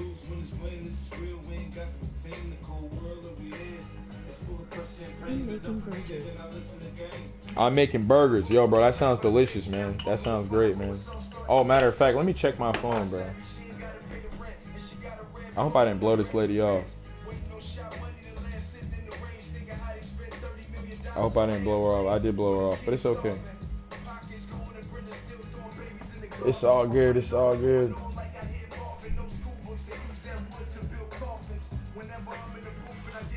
Yeah, bro, I've been on Facebook again recently and shit. And I saw my ex-girlfriend, man. I saw my ex-girlfriend, and her new boyfriend is just some fucking chubby white kid with no ankles. So I'm just like, I got a confidence boost like a motherfucker. Yeah. Confidence boost out the wazoo, man.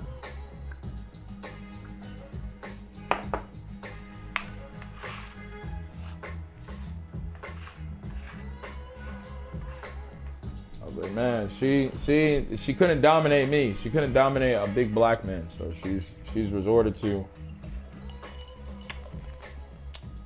a little muck. My grandma's Native American.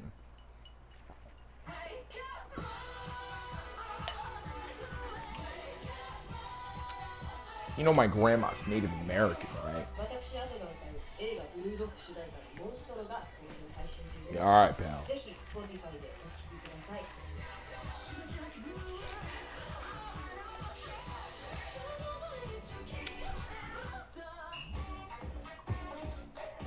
All right, what's good with this music? Can we get some more hits, please? What's good with these ads, bro? There we go. This album is dedicated to all the teachers that told me I never amount to nothing. To all the people Rolling up a blunt real quick, guys. My bad. When I was hustling from that called the police on me when I was just trying to make some money to feed my daughter.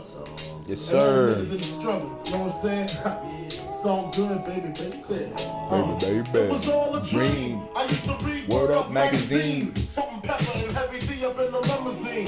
Hanging pictures on my See, this is the only rap I was allowed to listen to as a kid. My parents didn't let me listen to like ghetto shit. You know what I mean? Like new shit. So that's another reason why I was so good at rapping compared to everybody else my age. Because my inspiration was real music.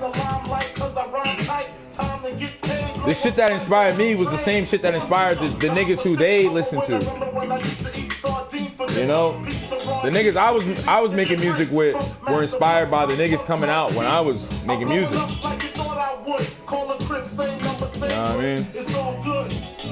I'm making burgers. I hope you enjoy your burgers, man. Well, who you are.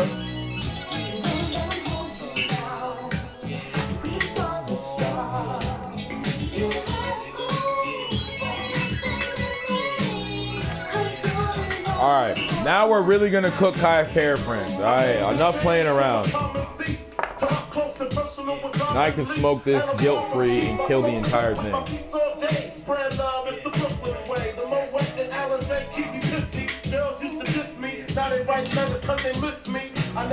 I don't even want to kill Kai Care Friends. Hold on. I was too used to packing gats and stuff. Now honeys play me close like butter play coat. From the Mississippi down to the East Coast, condos and Queens, endo for weeks. Sold out seats to hear Biggie Small speak.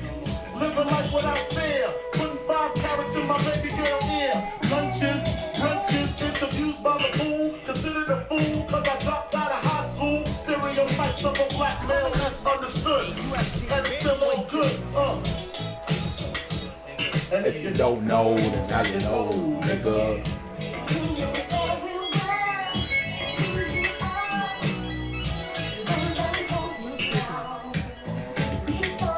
Great music. Great music, for sure. My dog's over there just sleeping. Hold on. I can't even show you guys. Fuck. Because he's low, but he's over there just sleeping. I got a Belgian Malinois Cane Corso mix, man. This nigga's so cool.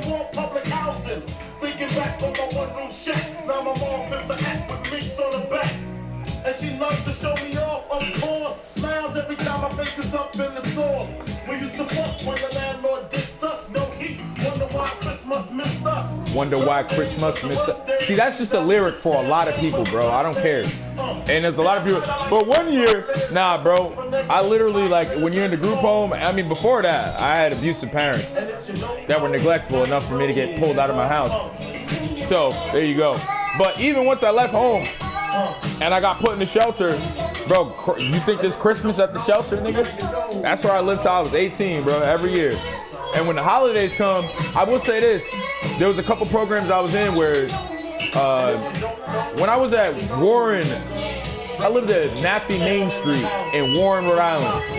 And every Christmas, the kindergarten and preschoolers at the local elementary school would put these little cardboard boxes together and fill them up with like hygiene products and like little cookies and chips, and sometimes it'd be headphones and chargers and stuff like that. And they would sometimes you get a hoodie, whatever. It was cool little shit. And but on the boxes they would every kid would like probably be assigned a box, and they would go out to a kid at a shelter. And I remember the year that I was there, I got a box, and it was a bunch of names from the kids that wrote out, that helped put it together, and they all had little pictures on the side and stickers and everything. It was cool, and I kept it for years.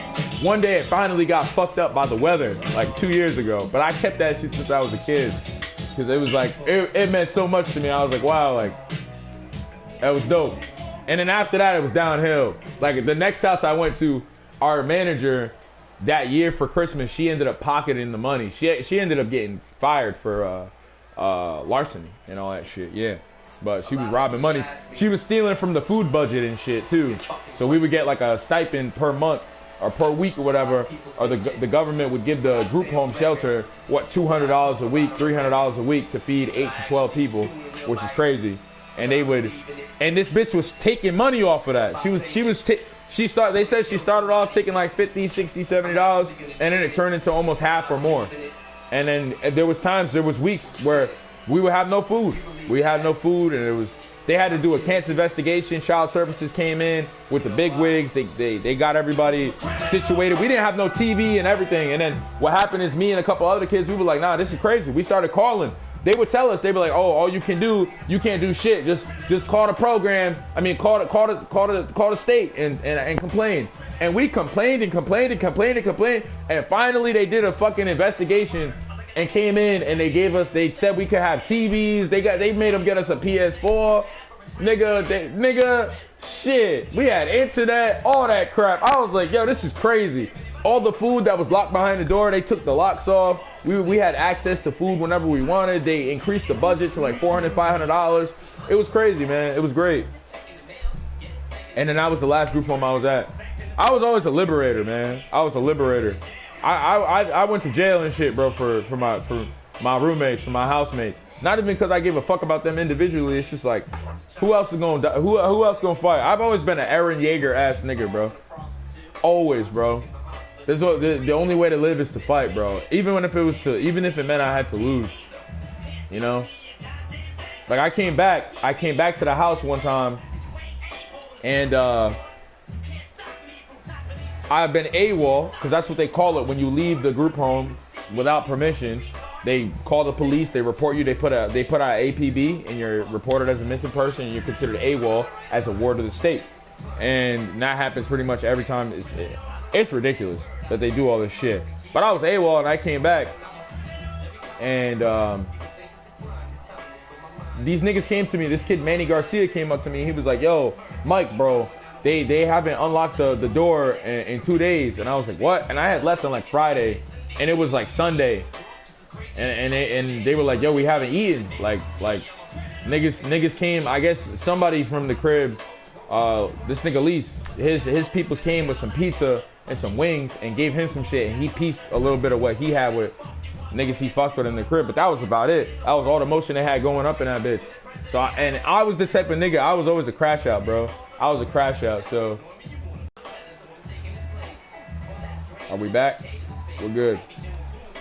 But when this nigga Manny said that shit, I was always waiting for an excuse to crash out. I didn't if anything, I'm a lot smarter now than I used to be. And I knew that because I was a minor, I could get away with shit. So I went and I told him, I was like, listen, you know what I mean, we need food. I'm gonna kick down that door if we don't get some food. I need to see what's in there. You know, y'all saying we ain't got no food. They said they wasn't gonna do it. So bro, I took a milk jug. I took a milk jug out of the fridge. That's all they had in the fridge. It was like a jug of milk, something. There was some bullshit in there. But it was like not stuff to make a meal for a bunch of young men who need to eat food. And fucking, I ended up taking the jug of milk and I filled it up with water and I threw it out the window. So I chucked the shit out the window and broke it. And then I knew that they would immediately call the cops. And I'm like, all right, bet you're gonna call the cops because I broke shit, right? But now they finna ask why I broke it, and I'm finna tell them I broke it because there's no food in this bitch. At least that's what y'all saying. Y'all saying there's no food behind that door, so we gonna find out. You know what I'm saying? And lo and behold, the police picked me up. They brought me to the station, booked me, medically cleared me. Group home has to bail me out. They pick me up, bring me home. And then boom, niggas get home, we kick down the door, bro. And it's food, there's ramen, mac and cheese, chips, fruit snacks, fucking juice, Gatorade, all this type of shit behind this fucking door. Bread, peanut butter, jelly. You know what I mean? Nothing fucking crazy, not no chicken or nothing, but there's shit to eat in here. And I'm like, bro, that's crazy. Niggas got us in here starving and shit. But I used to do shit like that all the time. Sometimes because I was just mad at my life and I wanted to crash out, and other times because I wanted to be a hero.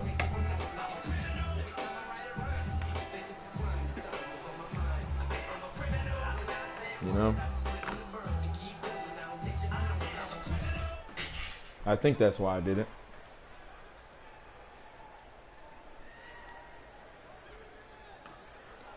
It would be cool if I said I did it for them, and I did in a way. I knew that other people would benefit from my shit. That's what I knew for a fact. I knew that. Like I knew like if I was doing what I was doing, other people would reap the benefits for sure. So I never hesitated to crash out. And I knew I was like the only one smart enough to like get away with it, you know? Not get away with it, but like,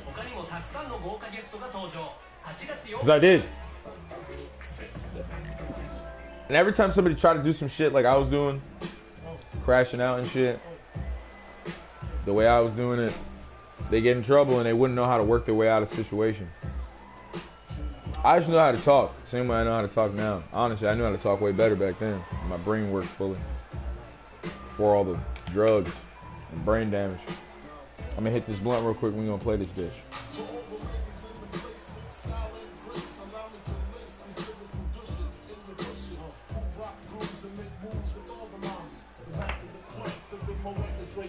The back of the club, knocking holes, my crew's behind me. Mad question asking, blood passing, music lasting. But I just can't quit because one of these homies Vicky got to creep with, sleep with, keep the emperor secret. Why not? Why blow up my spot? Cause we both got hot. Now check it. I got more Mac than Craig and in the bed. Believe me, sweetie, I got enough to feed the needy. No need to be greedy. I got mad friends with bins that see notes by the layers. True fucking players. Jump in the Rover and come over. Tell your friends jump in the GS3. I got the chronic by the truth. Throw your hands in the air if you's a true player. To the honeys, getting money, playing niggas like dummies. You gotta come up in your waist, please don't screw up the place. Cause I see some ladies tonight that should be having my baby. Baby. Straight up honey, really don't ask. What's the last what's inside? You see by that line, I just keep up from behind. And ask you what your interest are. Standing outside, thanks for making me smile. What I want to die, you gon' let it for a while. I won't call my crew, you gon' call your crew. We can rendezvous at the bar around 2. Life to leave, let me keep the little seeds. Pull your truck up, and go talk to next piece. So you can see on the way to the telly, gon' fill my cup.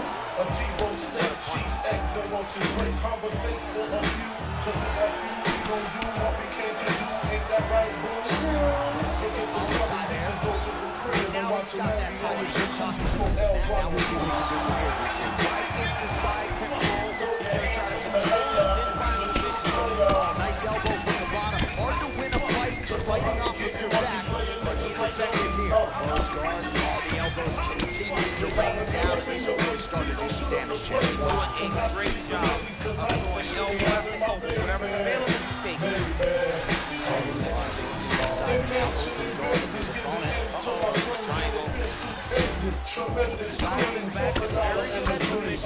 Not careful here. He's going to get stuck and he will have to submit. All right, so you got to be careful playing on the ground with this guy. You don't want to mess around for too long. He's going to start trying to do submission here. It looks like he's trying to get pressure on his back.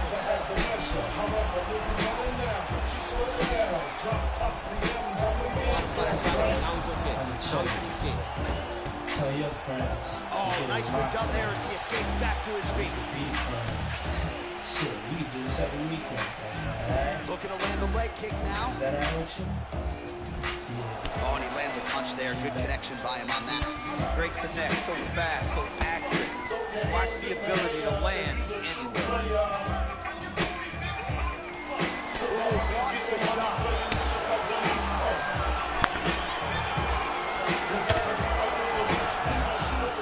Now the transfer will go right into side control where he will have no shortage of options.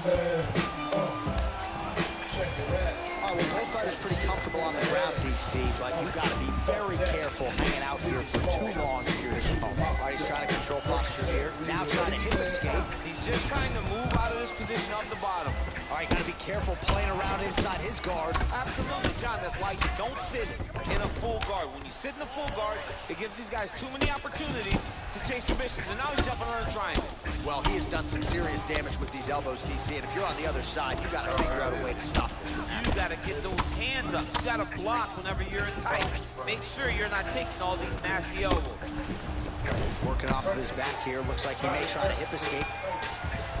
Oh, nice job using his strength there to posture up. We'll see what he can do. He's gonna start looking to land big shots from the top. Close guard. Nice hammer fist.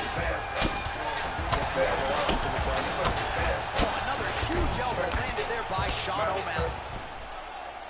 Keeping busy here off of his back. Nice offense from the bottom. Good movement by him here, transitioning very well on the ground tonight. Step for step, he's staying with his opponent in every transition. Oh, reversal here, DC. What a way to switch the position. Fantastic movement by the bottom line.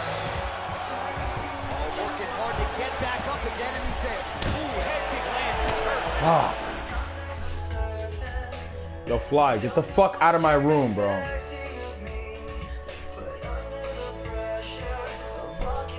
Fucking Christ, man.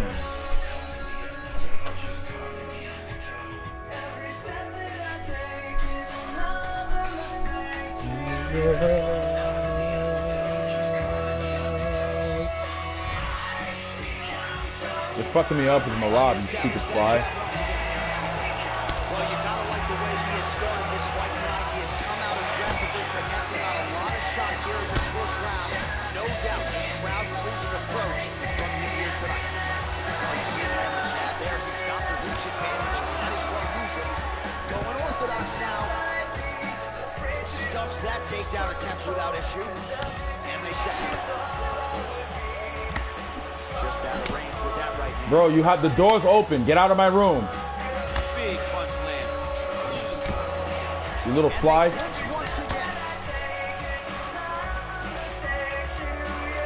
That right hand hurt him a little bit. Again, he's looking for that left. It's not there.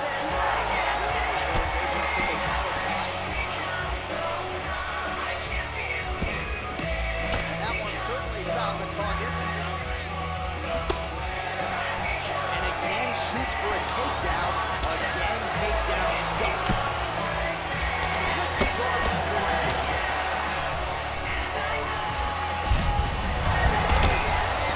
Maybe time to get the bonus checks ready. This fight was about done. He got him very bad. Now we have to find one strike in the night.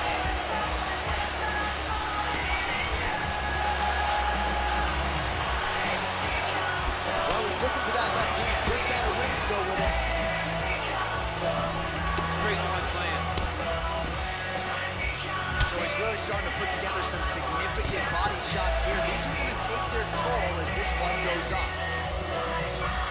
And now he's got that tied clinch. We'll see what he can do with it. Almost in range with the straight left, but that's a miss. He has a commitment to kicking tonight, and it shows.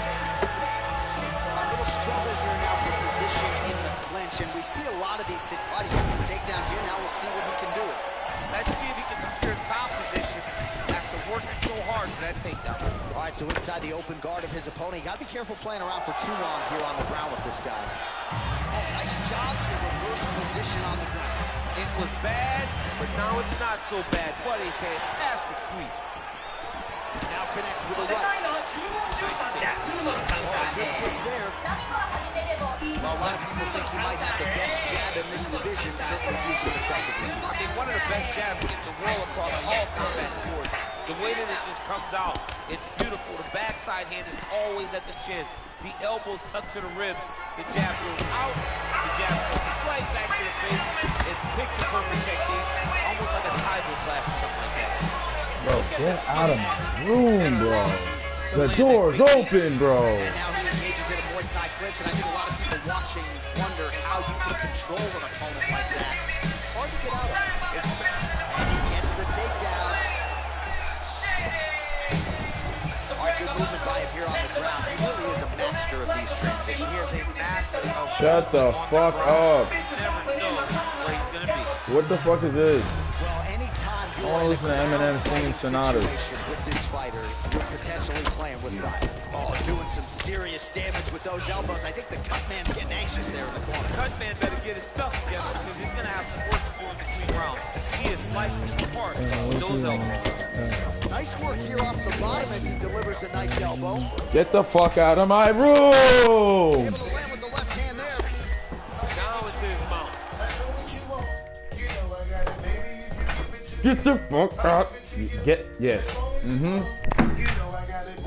Stupid bastard. I'm gonna kill you.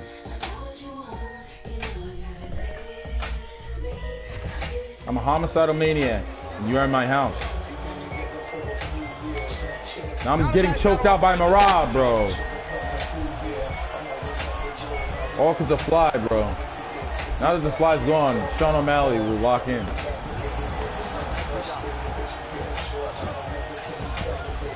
Well, he's got his back now. Oh, that's gotta be discouraging as he gets right back up again. Yeah, fuck you. Oh, such a natural jab, and there it is again as he gets the jam right. Oh my god, bro.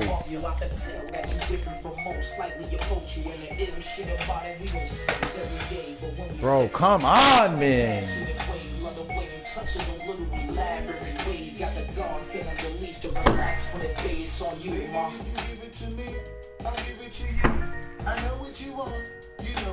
Get the fuck out of my room.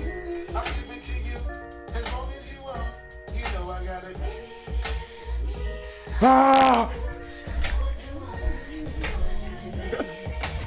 Right to the target, John. It's like a dude sitting there with a red target on his nose, just getting beat up, hit bullseye after bullseye after bullseye. I love his ability to feint once and just throw that jab right behind him. That's nasty. Big awesome punch lands. Now we look back at Randy. Take it down, take it down, over and over. We secure this takedown. Oh, and a nice jab by him there, and that's going to give his opponent some problems if that keeps landing. He's having a tough time getting his offense going because that jab is just stopping every time. All right, so he's landing some good shots. He hits him but nothing really to do. I'm not sure his opponent knows what he's doing. No, he is on YouTube right now. He's seeing the big bird over the top of his head. Take a look like that. You are on wobbly legs. Really making good use of his reach advantage as he lands the straight punch.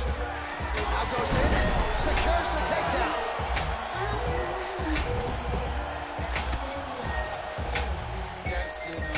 O'Malley gets back up again. Nicely done. Punch over the top. O'Malley gets touched by that leg kick attempt. Wow, that right punch has been a money weapon for him tonight, and he landed it again there. If his opponent does not change something, he will continue to throw the strike until he makes it. Stop throwing. Try to establish that jab. Glancing right hand lands upstairs. The takedown by him there as he lands another one. He's keeping the stat guys busy tonight. I mean, over and over, takedown attempt after takedown attempt, and the cardio. The cardio to wrestle that much is so impressive because his opponent is getting back to his feet, but he's got this ability to continue to chase takedowns. Big punch lands over the top. How's he gonna follow this? Oh, he's got that right hand going tonight, DC. Connected with it there. Oh, he's hurt bad. He's hurt bad, John. He's got to press him. He's got to go chase that finish down now. Oh, he might be out.